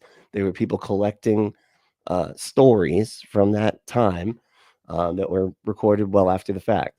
But again, none of this is good evidence. These in history are an astronomical amount of information, considering that the earliest writing that we have of somebody else in history would be like Homer. There's about a 900-year span between the first thing that we find from him and the actual writing of it. But Homer, I thought Homer wrote like fiction, right? Like, nothing that Homer wrote is claimed to have actually happened, right? People don't claim the Iliad actually happened, right? Am I mistaken on this? But like, I could have, so I don't really know why he's even bringing Homer up. But let's say that Homer was a historian. If Homer had written that something that was impossible happened, he wouldn't believe it. He wouldn't believe it, even if somebody like the guy that he's talking to here said, well, hey, there's, extra Homerical accounts of the things that Homer claimed being true. Like, he still wouldn't believe it if like the thing that Homer claimed was that a person came back to life. This doesn't make any sense. It's crazy they could do this. They just could sit there and act like they're so confident, and that's the evidence itself. It's like that. I guess that's why they think claims can be the evidence. Within the Gospels, we have about a 25-year span. We have enemy attestation. This would be like 20-year. What? Say that again. In between the first thing that we find from him and the actual writing of it. Within the first thing that we have from him and the actual writing of it, I don't understand what he's trying to say, other than just the fact that they're like wrote this stuff after the fact. That like it was, like I said, like 60 to 90 years after it happened. It was 60 at the very least. In the Gospels, we have about a 25-year span. We have enemy attestation. This would be like Paul and James, right? These would be people that went against them. Claims are evidence, and when we're talking about history, this is astronomical. So we have, for example, Anthony Flew. Yeah, we do, and so we have, for an example, Anthony Flew, who's an atheist philosopher, who said the most attested miracle in history, and if anything was ever going to convince him that God existed, be the death and resurrection of Jesus Christ.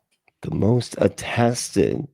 It's like some philosopher, some fucking philosopher too, an atheist philosopher. Okay, I don't care. Atheist philosophers can be wrong about shit, but why would he sit there and say that?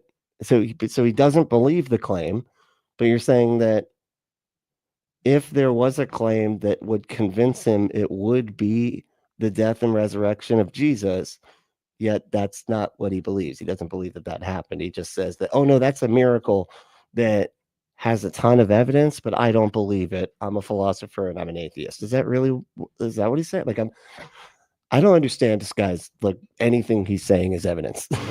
It's just, it sounds completely insane. And I mean, to me, it just sounds like what I used to do, where I just kind of had a list of things that I thought were good arguments and evidence or whatever, that were really just me trying to justify the theology that I was already going to believe in the first place, because that was what my family had believed, and it was what I was supposed to believe in order to be part of my family and be a good standing member of that family, is believing the stuff that I was supposed to, according to them.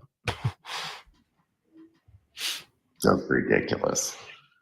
Wow, phenomenal argument, man. That was a really good rebuttal. I was really impressive. I was really surprised. I was really surprised. Wait, if you wait for it, then you'll get it. All right, go ahead.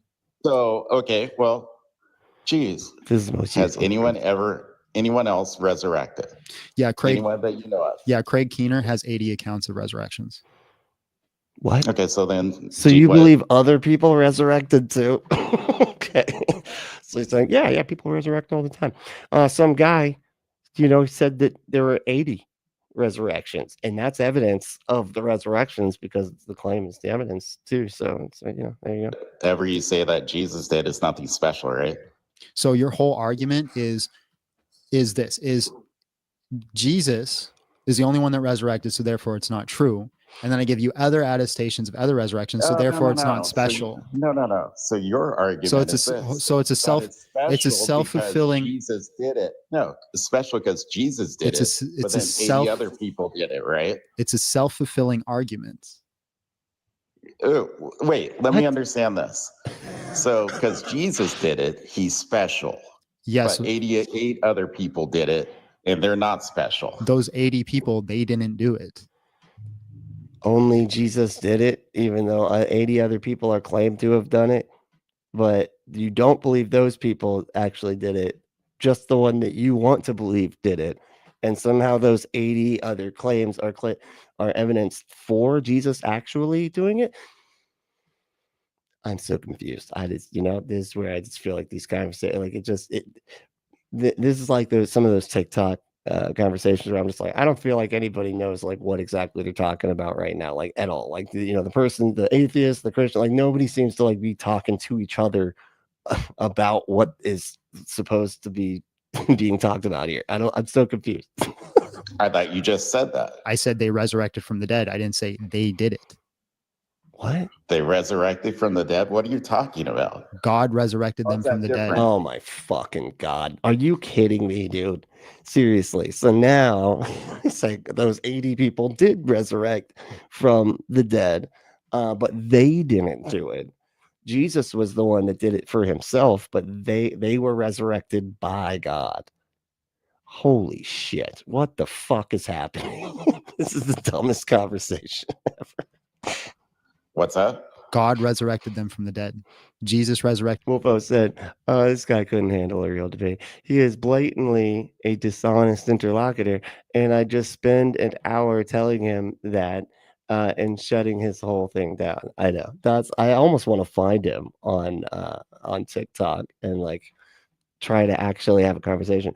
But like, you're right. It would just be this dishonest shit where he just gish gallops, it seems. He gish gallops about all of the different claims of evidence, and then claim that those claims of evidence is the evidence, and then just be done, and then say, I don't even know. Like, what, there is no criteria that anybody would find anything convincing. So therefore, you might as well just believe what you decide to believe. It's just like what he's saying, but I don't know. Maybe I'm off. But yeah, I agree with you though with Wolfo. Sorry, I'm not getting to the chat as much. I'm having all right, so I'm not feeling too great today. I'm gonna be honest, a little out of it. But Michael said, the zombie apocalypse of Matt. Of Matthew. Wait, the zombie. Oh, yeah. No, I know exactly what you're talking about. Like when all the people resurrected when Jesus died or whatever, right? Like that was something that should have been, I would think, verifiable from that time, and yet it was never mentioned anywhere other than the claims that are the Gospels that say that happened. And I think it's just Matthew, right? It's not even multiple Gospels. It's just the one. It's like, oh yeah, and people came back to life as soon as Jesus did too. So there was some extra. There was some. That's how powerful Jesus was. Just like for a day, zombies just popped out of the ground. Everybody's like, oh, there's the guy that died last week, whatever. And then I guess they just walked off. I don't know what happened. Did they go back into the ground after that day or something? I don't know what happened. Where did they all go? Lord Dissonant said, 80 resurrections followed by a lot of screaming and eating of brains. That's right. That's that's how they read from a book with a face on it, right? And then they resurrected and got their brains eaten. That's what happened there. That's obvious. He's like, brains. They spread the gospel by eating brains. I was just watching that one the other day. Man, and I totally forgot about that movie. And it's like because I was looking at it was like this list of like punk rock movies, and one of I think it was like one of the top punk rock movies was Return to the Living Dead 3. Was it 3? I don't know. Yeah, Return to the Living Dead 3 or 4. I don't know. And it was like a bunch of punks or whatever, and they have the zombies show up, but that was the movie where they're like, it's like the silliest shit ever. These just weird looking monsters shouting brains as they're chasing people, and then when they get them, the people that they were just normal people a second ago, but apparently they're made of jello because they just like they're able to just bite their head into jello, just spill it out everywhere. And it's like, oh man, I didn't realize that person was made of jello the way they were running just a second ago. But I guess this is always the way it is in horror movies. Like they trip. It's like in Final Destination, they'll like trip and fall and just splatter into the ground. You're like, okay, well, it's a horror movie because they splattered the second that they fell to the earth, and that was it. That's all it took for them to just splat like they fell from a fucking building or something. It's funny how that works. Sons of Wife said, dear Mom, Jerusalem is nice. Good weather. Had a zombie uprising after a crucifixion today. Saw Uncle Bob. Looks like he's doing good. Yeah. He looks good for a dead guy. We had lunch. I had the soup and Bob had the brains. Love, Sonny. That was good. That was very good. Thank you. It's excellent. Oh yeah. Grand Theft Auto said 3. Was that the Living Dead girl? Yeah. That's the one. She's like, it was something about like pain made you feel better or something, or like made you, if you hurt yourself, like the zombie virus wouldn't take over your mind as fast or something like that. And so she like pushed all the pins and stuff like through her fingers. So she had like nails and claws and stuff. And it was like she had like barbed wire all around her, and she would just like be randomly hurting herself and stuff. It was wild. It was a good movie. Yeah, Living Dead Girl. I think there is a song there. I know, right? Sounds like I could spawn a song there.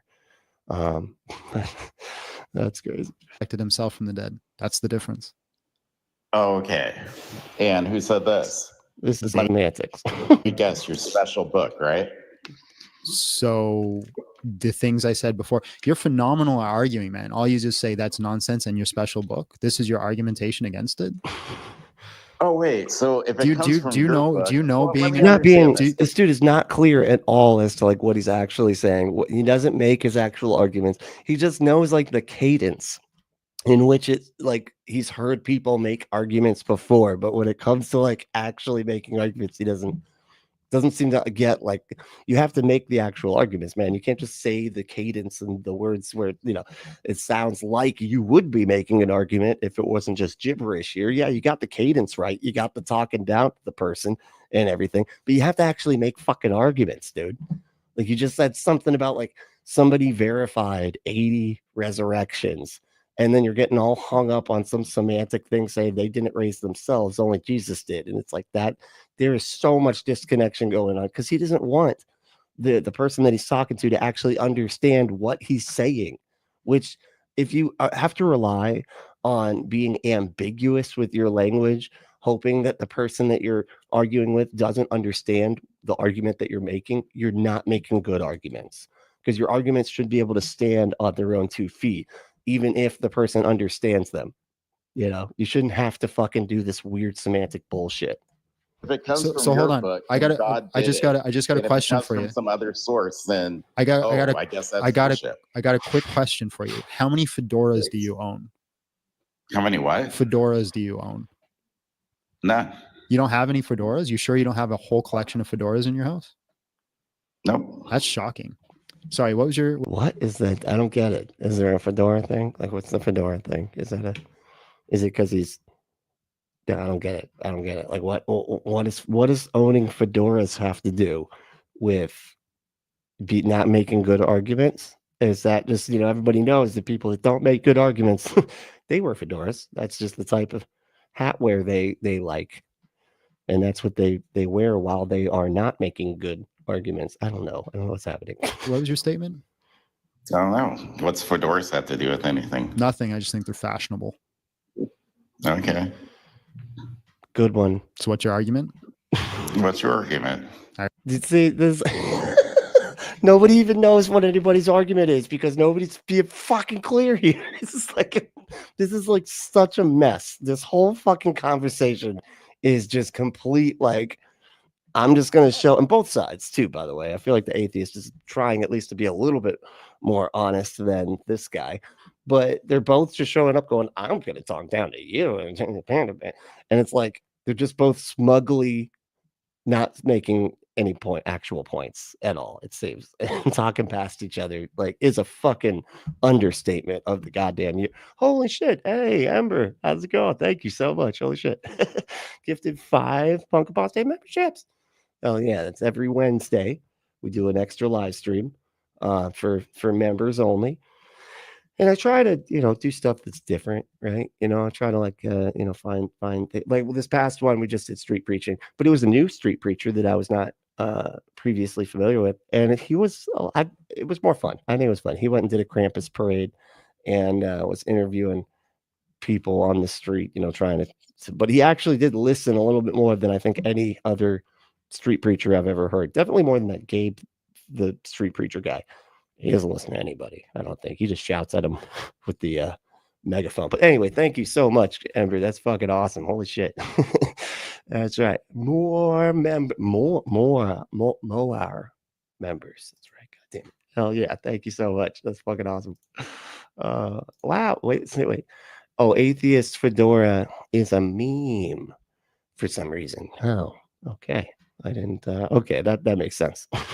It's just some fucking me. Is it like one of those like weird, like the it's like the white person with their head that's all like melted looking, and they're just like it's like a 10-year-old like drew like a picture of a person, but like holding the marker like this. You know what I'm talking about? Like it's just they always have those memes, and it's like who fucking drew this thing, and why are them like? How is it that this thing is drawn this poorly? And yet that's the meme that caught on. The fucking guy that drew that shit was like, holy shit, why is this getting spread so fast? I did that with my eyes closed. I was like wasted that day and I drew that thing. And turns out it's the most popular meme on the planet. and I don't know why. I don't know what happened. It's just a fucking 4chan thing or something. I don't know. But yeah. Jesus. Woo. Hell yeah. Yeah, let me know who got it. If somebody is in the chat, they got one that hadn't had a membership before. You also get videos early. Okay. So I do try to, I'm trying anyway lately to make some pre-recorded. I should say I'm getting better at making pre-recorded content. Okay. It's a challenge and I can accomplish. And it's just, I'm making my way towards that goal. I got to rephrase the way I say things. But yeah. So, let's see, tons of my said. Membership to Brantley's channel should come with a Barry Manilow. That's a Barry Manilow thing. It's so fun. Album and a butt plug. That's right. Well, I mean that we're working on that one. You're gonna get a Punk Apostate butt plug that comes with every membership. It just gets sent to you automatically right then. Right? Not in the package or anything. It's just shows up at your door, just on your doorstep, just right then. Try to good luck explaining that, to your old lady. You know what I'm saying? I already gave it. Which is? I already did it. I'm not going to repeat it again. You didn't though. You didn't actually ever make any arguments, man. You just said a bunch of claims or whatever. Like you said that some fucking atheist philosopher said that the what was it? The resurrection would totally be a really good piece of evidence if it were verified or something. I don't even know what the point he was making there, because the dude didn't believe the resurrection. He just said that was like the best miracle ever or some shit. Anyway, and then he listed a bunch of people as eyewitnesses that were not eyewitnesses. He listed historians that were just the historians that we know didn't exist until after Jesus had already died, if he even existed at all. And they were just writing down stories that other people told them. So that's not good evidence there.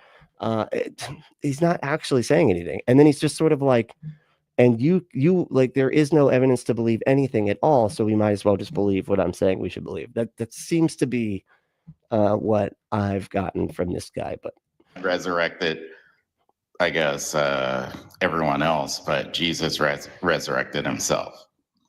Correct. How is that evident? And how is that an argument or an evidence? Like, how is this relevant at all? What's your proof of this? Which part? Any God of it. resurrect Fucking doesn't matter, any of it. The 80 people that you claim to have that you claim have resurrected from the dead or whatever, and then I guess 81 if we count Jesus or whatever. Like, what? Any evidence of any of that or an argument, anything? Just say anything. It's like he doesn't do anything, and he just gish gallows and then acts like he's made the perfect argument, even though he hasn't tied anything to any. Anyway, Jesus Christ. Other people, but he didn't resurrect Jesus. It was on their claims and on their prayers. On their prayers? So they prayed to God for resurrection, and then they resurrected. What? How do you pray for resurrection when you're dead? Yeah, it's gonna. So they prayed. You're saying other people prayed for the resurrection, I guess. People around them would pray. Gotcha. Yeah. Okay. Well, I guess if we're talking about magic, there's nothing more to say. So you're just right because you're right? No, you're right because you're right. Well, I have actual data. No, you don't, man. No, you don't. Where's your data that 80 people came back to life? And why isn't that verified? Why isn't that in the history books of we know this miracle actually happened, and it happened 80 times, and the only people to ever resurrect were people that prayed to the Christian God? This would all be data that would be great to have, but there isn't any. That's not data that exists. You just making claims and shit is not fucking data, dude. Yeah, real data. So define data. Oh, you know what? See, this is what they got to do. Data is any objectively verifiable fact. I would say, a good data would be objectively verifiable and unbiased. So it wouldn't matter. It wouldn't make a difference what religion the person that collected the data is, or anything like that. It would be objectively verifiable. But I don't know. I prayed the other day that there would be money in my bank account, and there was. Oh, wait, it's direct deposit. What does that prove? So prayer's not genie powers that you just summon whenever you want.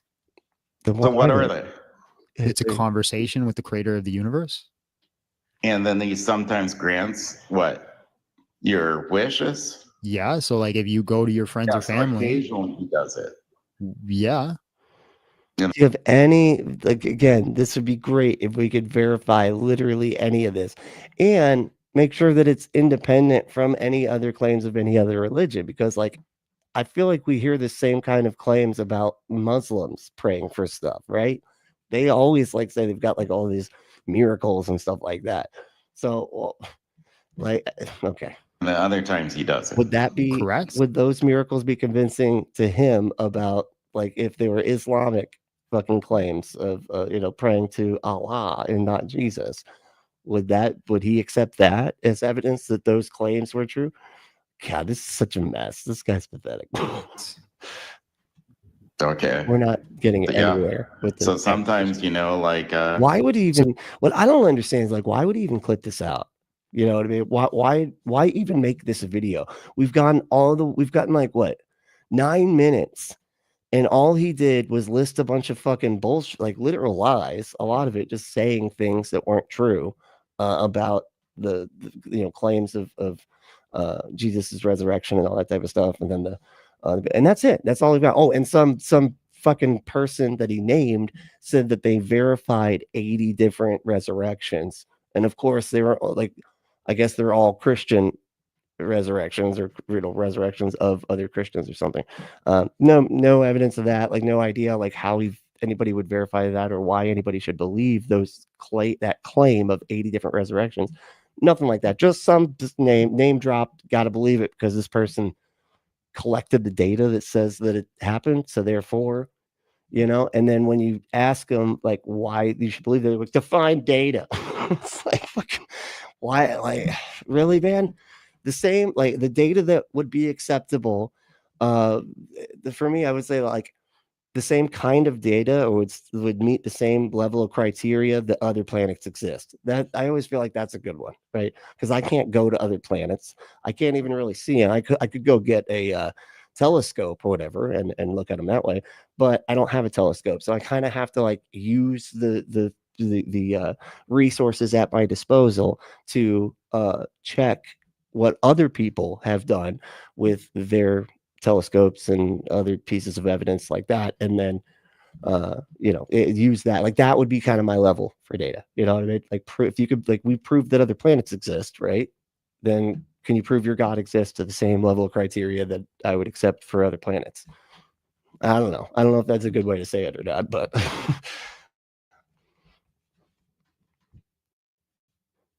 so do you ever ask anybody to do things for you?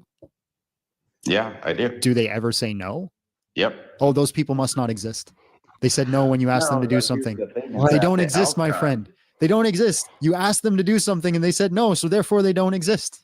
Do you think that that's we're talking about other humans that we can demonstrate exist in like with a million other pieces of actual evidence to demonstrate that these humans actually do exist, and humans existing that are being asked to do something is not extraordinary in the slightest. We know other, like you got you existing and the person on the call. There you go. Other people exist. Like we know that, right? They don't.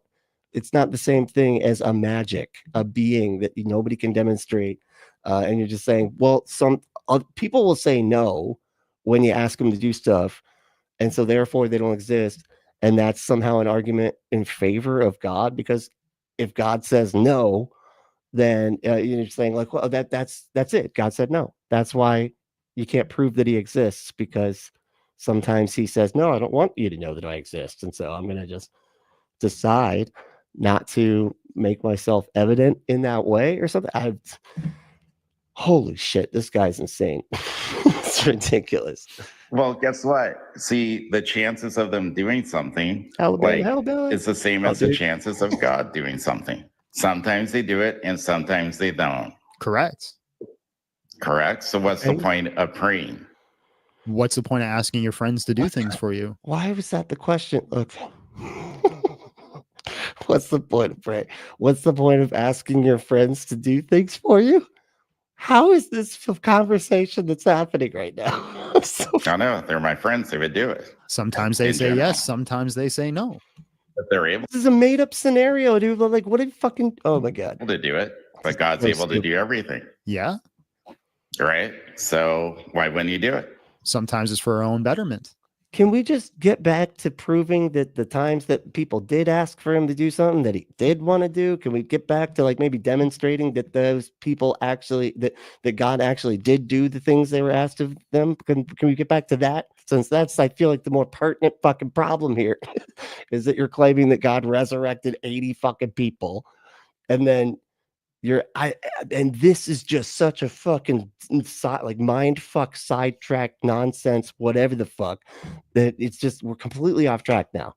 And now it's just like it's like he's so good at avoiding the actual conversation. That seems like the only thing that he's actually good at here is behaving, like talking smugly and avoiding any kind of actual substantive conversation, because they have to avoid it because they got nothing. Yeah, and how do you know that? Well, for example, if I pray that God give Oh, that's it. Wait, Drusilla said, if they don't exist, how could they say no? Exactly. That doesn't make any sense.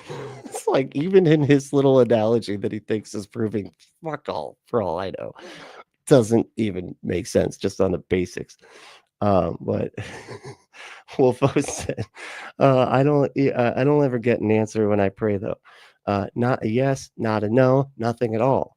Then get this, reality plays out. It's gonna play how it's gonna play out. Yeah, exactly. It plays out the way it would play out no matter what. The people who do answer fucking answer. That's the thing. You know, he's saying like, that's such a good point, because like people say, like they answer, he said like, hey, can you do this for me? They don't just go,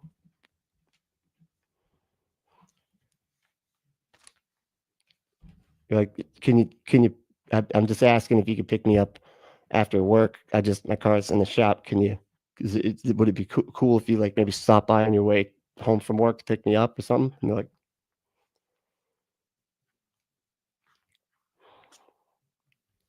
like, no, they could say yeah or no. They say something. There's an answer there. And that's not what happens when you ask your God. It's just they seem to equivocate no with nothing. God not saying anything at all equals a no, a wait, a maybe. Like, it doesn't, it could be anything, for fuck's sake, because there's nobody actually there answering anything. It's just you asking the nothing if they could do stuff. And so whether it happens or not is completely independent from anything that nothing has anything to do with. But Jesus Christ, it's fucking insane, dude. Oh God. Grand Theft Auto Bot said, they confuse that inner voice in their head as being God. They do. Yeah, I know that's just still you. That's just still you in your brain there, just thinking about stuff, and just kind of, you're like, maybe that voice is the God. Maybe that the voice of me thinking what a God might say inside my head is the God. I know. It's crazy. So I always like how Matt Dillahunty goes, how do you tell the difference between so what was it like? How do you tell the difference between somebody who thinks they've heard from God and somebody who's actually heard from God? And I feel like that would be a good question for this guy. I'd like to hear him try to answer that. Let's see. And we said both of these people are bad at arguments. Yeah, dude. Holy shit. Neither one of them seem to understand how making arguments work at all. Just or conversations for that matter, for fuck's sake. Neither of them know how to talk to other humans, it seems. Ember said, but the theist is demonstrating only one thing, his own bad faith. That's right. And I agree. It's it's crazy to me that he can put this up there and be like, see, look, other theists, look how awesome we are at proving stuff. And it's like, is this really convincing to people? Do other people watch this and go, fuck yeah, man, you nailed him, man. Because you asked him what data even is, and he couldn't articulate what data is. You win. you win. That means that an all-powerful, all-magical being that nobody can demonstrate exists actually does. Like, Jesus, what a fucking mess. Kari, what's up? How we doing? That was so I didn't put his cup in the right spot. What? That was so I didn't put his cup in the right spot. I don't understand. What is that? Finish that statement. Just Grand Theft Autobot said they usually say they need they usually say they know need what? Oh no evidence, only faith. So why are Christians so hell bent? I see what you're saying. Yeah, they don't need evidence. They just have faith. Yeah, which is what I used to say. You know, like, oh, if you have evidence, then you wouldn't just believe blindly, and that means that you don't love Jesus enough. So that's why you don't want evidence. Actually, you just want to think it without evidence. But yeah, so why are Christians so hell bent on proving their God exists to us, non-believers in the first place? Yeah, if at the end of the day they're just going to be like, you just got to believe it just because you need to believe it, you got to just decide that I'm right about it without having any evidence. Because if you do believe based on evidence, well, then you don't actually have faith that God exists, and so you kind of need to be gullible. That's sort of the gullibility is baked right into whether or not you're a good person. Okay, because only good people don't question stuff like that. You know, Jesus Christ, it's so fucking insane. All right, once again, I got to skip down to the bottom. Ember said, whereas people see that and emulate it badly, just like he watched Frank Turek and decided to copy him badly, as Frank copied Norman Geisler, and so on. Oh, okay. I don't. That would make sense though. That Frank, and I swear, like half the time when I watch the Frank Turek ones, it's the same problem. Like I'm just like, I don't understand what either people are saying. Like I'm just so, it doesn't sound like they're having the same conversation. They just get lost into like some other fucking sidetrack that has nothing to do with them just demonstrating that there's good reason to think what they think, you know, just like make a fucking argument, just point to some fucking evidence, do something. But you got to be like, well, what is a standard for morality? How do we know that slavery is wrong? If there's no objective morality, and not even thinking that like his book literally says that slavery is not immoral, and yet it's the standard for how we know slavery is immoral. Like it's just crazy. And then the people that are talking with him about that don't seem to be able to articulate what I literally just did. And I think a lot of it has to do with because they're in fucking line and he always throws you off by talking at you at the same time. All these just little dishonest fucking things that he does and never seems to be able to fucking answer a goddamn question. Yeah, it's really frustrating, but they love that. And they're like, man, Christianity is so super true because look at Frank go, man. He's right. Yeah, there's you got to have a standard. And so, boom, how do they prove that there is not a standard or something? I don't know what the fuck. It's so confusing. Jesus. Yeah, Frank has like 12 talking points, all avoiding actually presenting a case. 100% for real. Jesus. Let's see where we at. Oh, let me see. Okay, Carter said the cup thing was referencing domestic abuses and how the victims blame themselves to excuse the abuse. Oh, I see what you're saying. Yeah. Okay. Yeah. Jesus. Yeah, that is crazy how that works. Lord Dissident said, morality comes from a fruit that we aren't allowed to eat. That's, obviously. Like, what else could possibly be the explanation for whether or not behavior is good or bad? I don't know. It's got to be because of the talking snake woman made of a rib thing, right? That's got to be. What else? There's nothing else. Let's see. Carrie said, or prove the standard you claim, at least. Or prove the standard you claim, at least. Yeah, well, I mean, is that what he's trying to do? Because it seems like he might be trying to say that there's like trying to set the standard, but he never actually does it, right? Like he's just saying like, no, you have to define it. This is like one of those things where it's like, I'm trying to think of how to explain it. It's where they like ask for something that's like ask for an impossible set of criteria or expect you to like be able to articulate literally everything. And if you can't articulate everything perfectly, then that means that they won the debate, right? Because they're trying to get you to have to explain things. It's like sea lioning, right? Like they just try to keep on just like backing out. And I swear they do this so often. And it's always these dishonest precept type of fucking people. And it's like you have to sit there and go through and have to explain like what morality is, where it comes from, like all this type of shit. How is it objective or subjective, or all this type of stuff that gets nowhere. It doesn't get anywhere closer to whether or not their claim is actually true. It's just a way to fucking be like, jingly keys, come over here, and then a lot of times people just follow them over to it. Like, oh, there's jingly keys over there. What are these doing here? They jingle. I like it. Yeah, what were we doing? What were we talking about?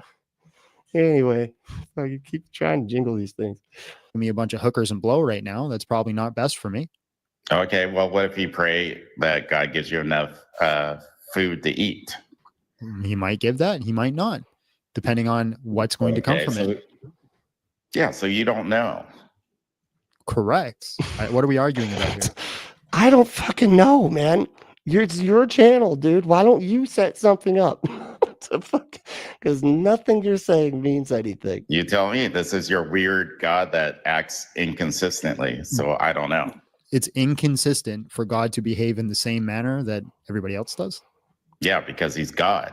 So when you ask your friends to do God's something, not a person. They answer. They actually say yes or no. They don't just not answer and then are expecting you to take that as an answer somehow. And they say no. Act differently. So I get it. So God, I understand. I understand. So God, don't understand. Hold on, I get your argument. Hey, Special pleading. I got a crystal. How we doing? What's up? Oh yeah. Let's see. Grand Theft Auto about 10. There's proof that hookers and blow are detrimental, though. Yeah, that's we have evidence that that's not a good thing, right? I don't even know what that was in reference to, the hookers and blow thing. God doesn't behave in a way that you think God should behave, so therefore he doesn't exist. That's your argument? No, that's not my argument. He doesn't behave at all. There is no behavior there to be seen, man. It doesn't have anything to do with like he doesn't behave the way I think he should. He doesn't behave any way at all. There is nothing doing any behaving at all. You're just saying the nothing is somehow an answer, even though other humans answer with no when they say no. Argument? That's not what I said. And what's your argument? Well, see, your God, I guess, would be capricious, right? What's capricious? You don't know?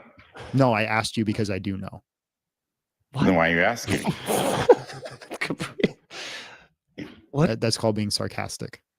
What? Why can't you just answer a fucking question, dude? Okay, well, whatever. Jesus. So what's capricious? Who cares? You tell me. I don't know. You just said you knew. It's sarcasm, my friend.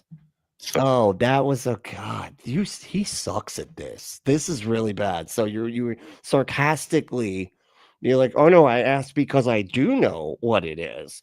But you're so smug that nobody can tell that you actually don't know what a fucking word means. But you can't just be like, tone down the smugness long enough to be like, hey man, I actually don't know what that word means. I don't fucking know as if I know. I thought it meant like just aloof or something like that. Hold on, what does capricious mean? Let's see what we got here. Capricious. I don't even know if I can spell it. Oh fuck. Not right. CAPRICIOS. Is that it?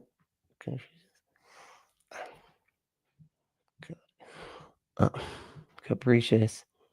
Given to sudden and unaccountable changes of mood or behavior. Okay, yeah. So I was sort of right. Like I said aloof. I just thought it meant like, I don't know, just like not really, like, just can change on a whim, basically. Right? That's capricious. Okay. Sorry. It's dumb. I feel like it's silly that I had to look that up. But yeah, that's not a word I use too often. So why are you asking? Do you know what sarcasm is? Yeah.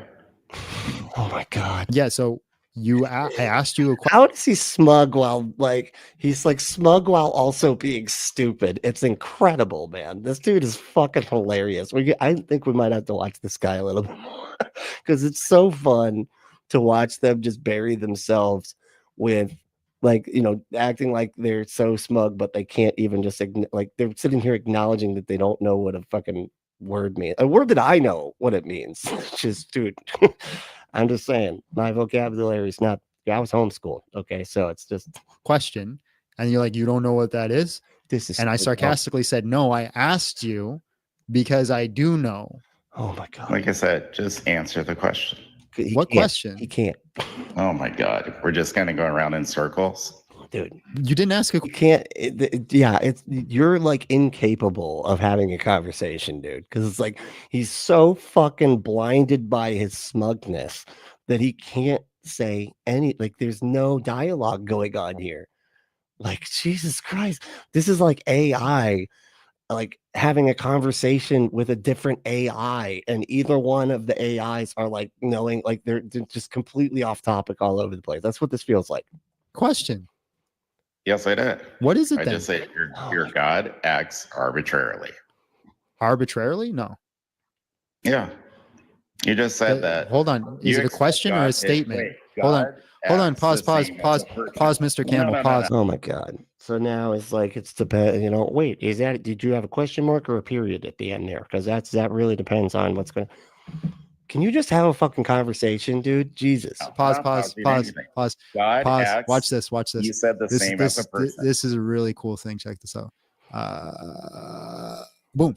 All right. So you asked a question. Okay.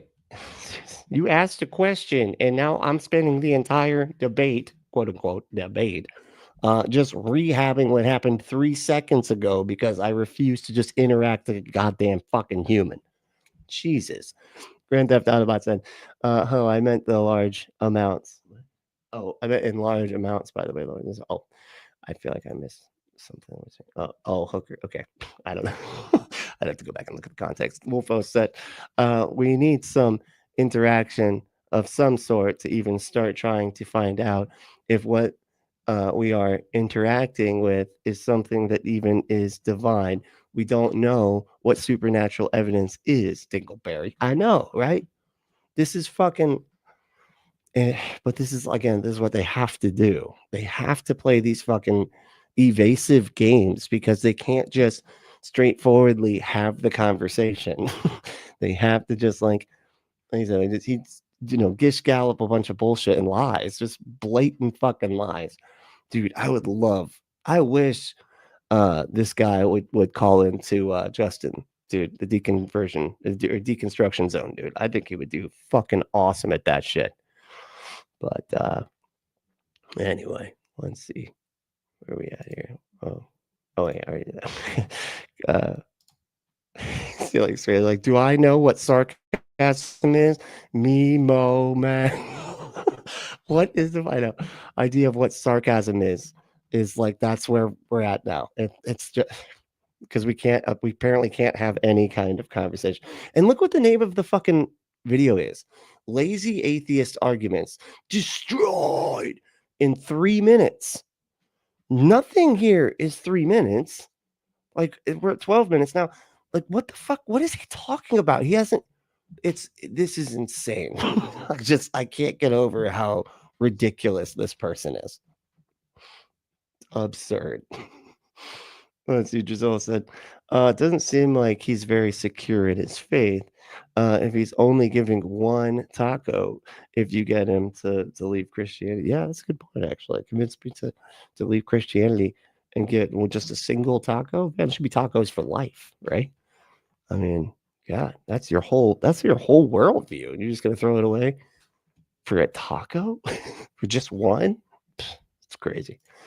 I'd be giving away a lot more if I changed my mind like that. What was it? This guy would fall apart calling the line.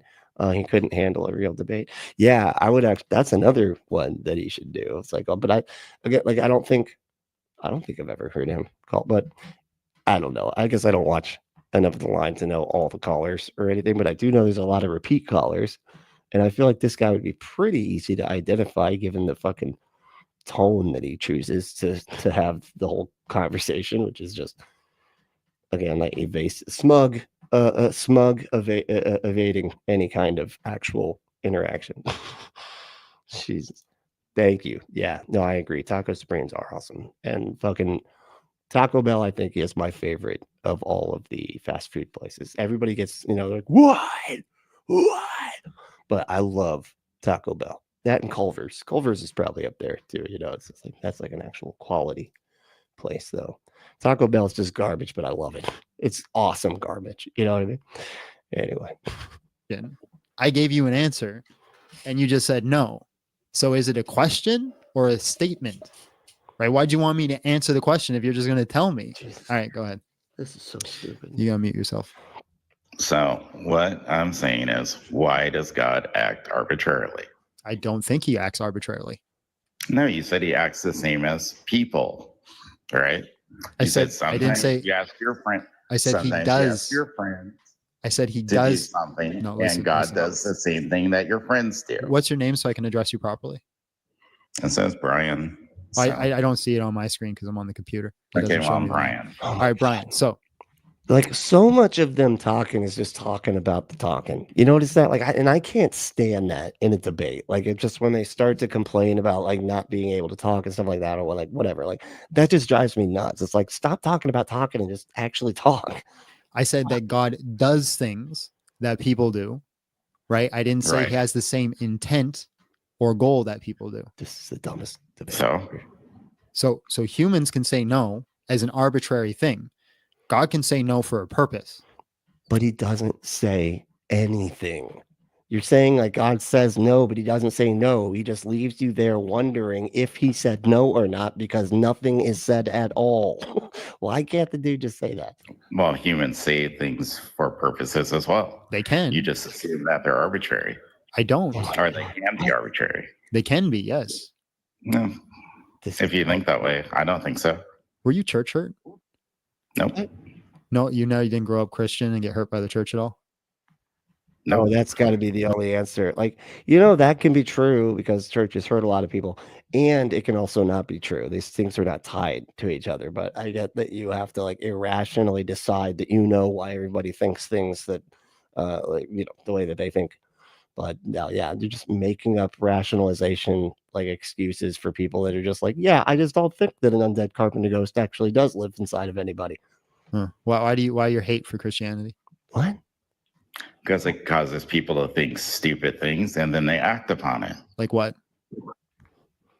That there's, I don't know, angels and devils. And like what do they act upon that's stupid things? I don't know, stopping people from being able to get married for fucking years and years because like you're not allowed to be attracted to the same sex. Like trying to decide where people fucking pee as long as they're trans. I don't know, there's just like 1.5 million different things that they do. They reject outright science. They're trying to like get actual science to not be taught in school so that they can teach their bullshit. What do you mean? Like, there's so many ways that Christianity like hurts people, specifically more when it comes to like forcing women to give birth when they don't consent to and other things like that. But like, there's a lot of harm that the stupid things that they think end up causing harm to other people.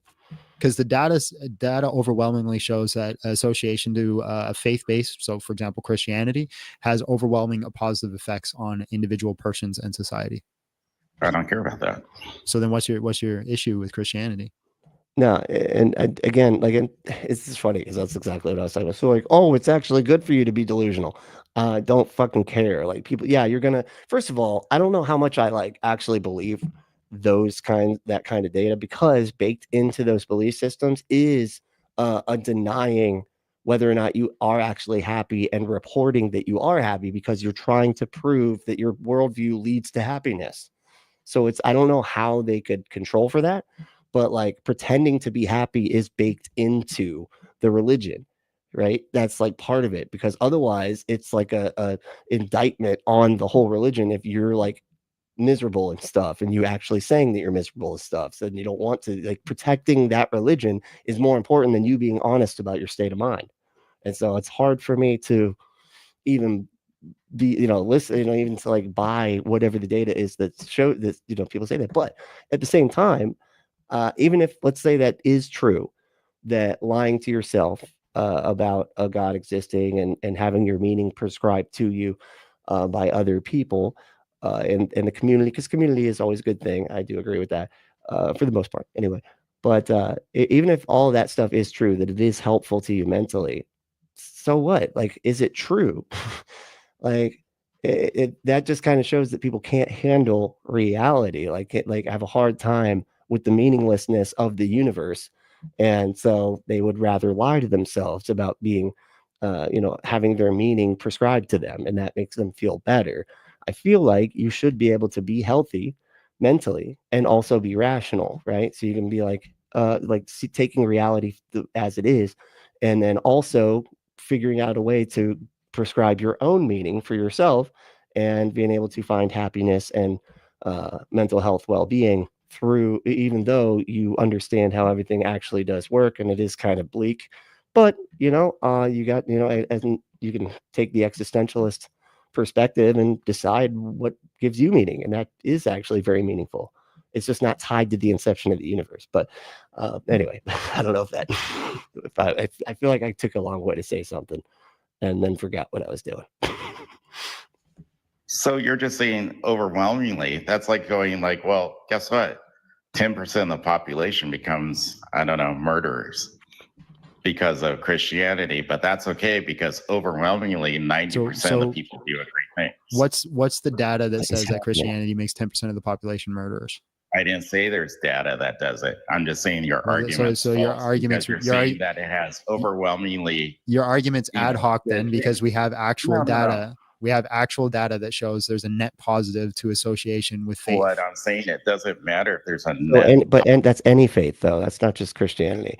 And it usually, and that same data can be applied to people that are part of any kind of community, whether it be a non-religious community, and they get the same kind of, data that demonstrates that it's actually about the community and being a part of something that causes those that positive well-being or whatever, and reported that way. Like, because if they take like people that are part of like bowling leagues and other humanist groups and stuff like that, and they overwhelmingly report the same kind of data that that you do if you're part of a religious community.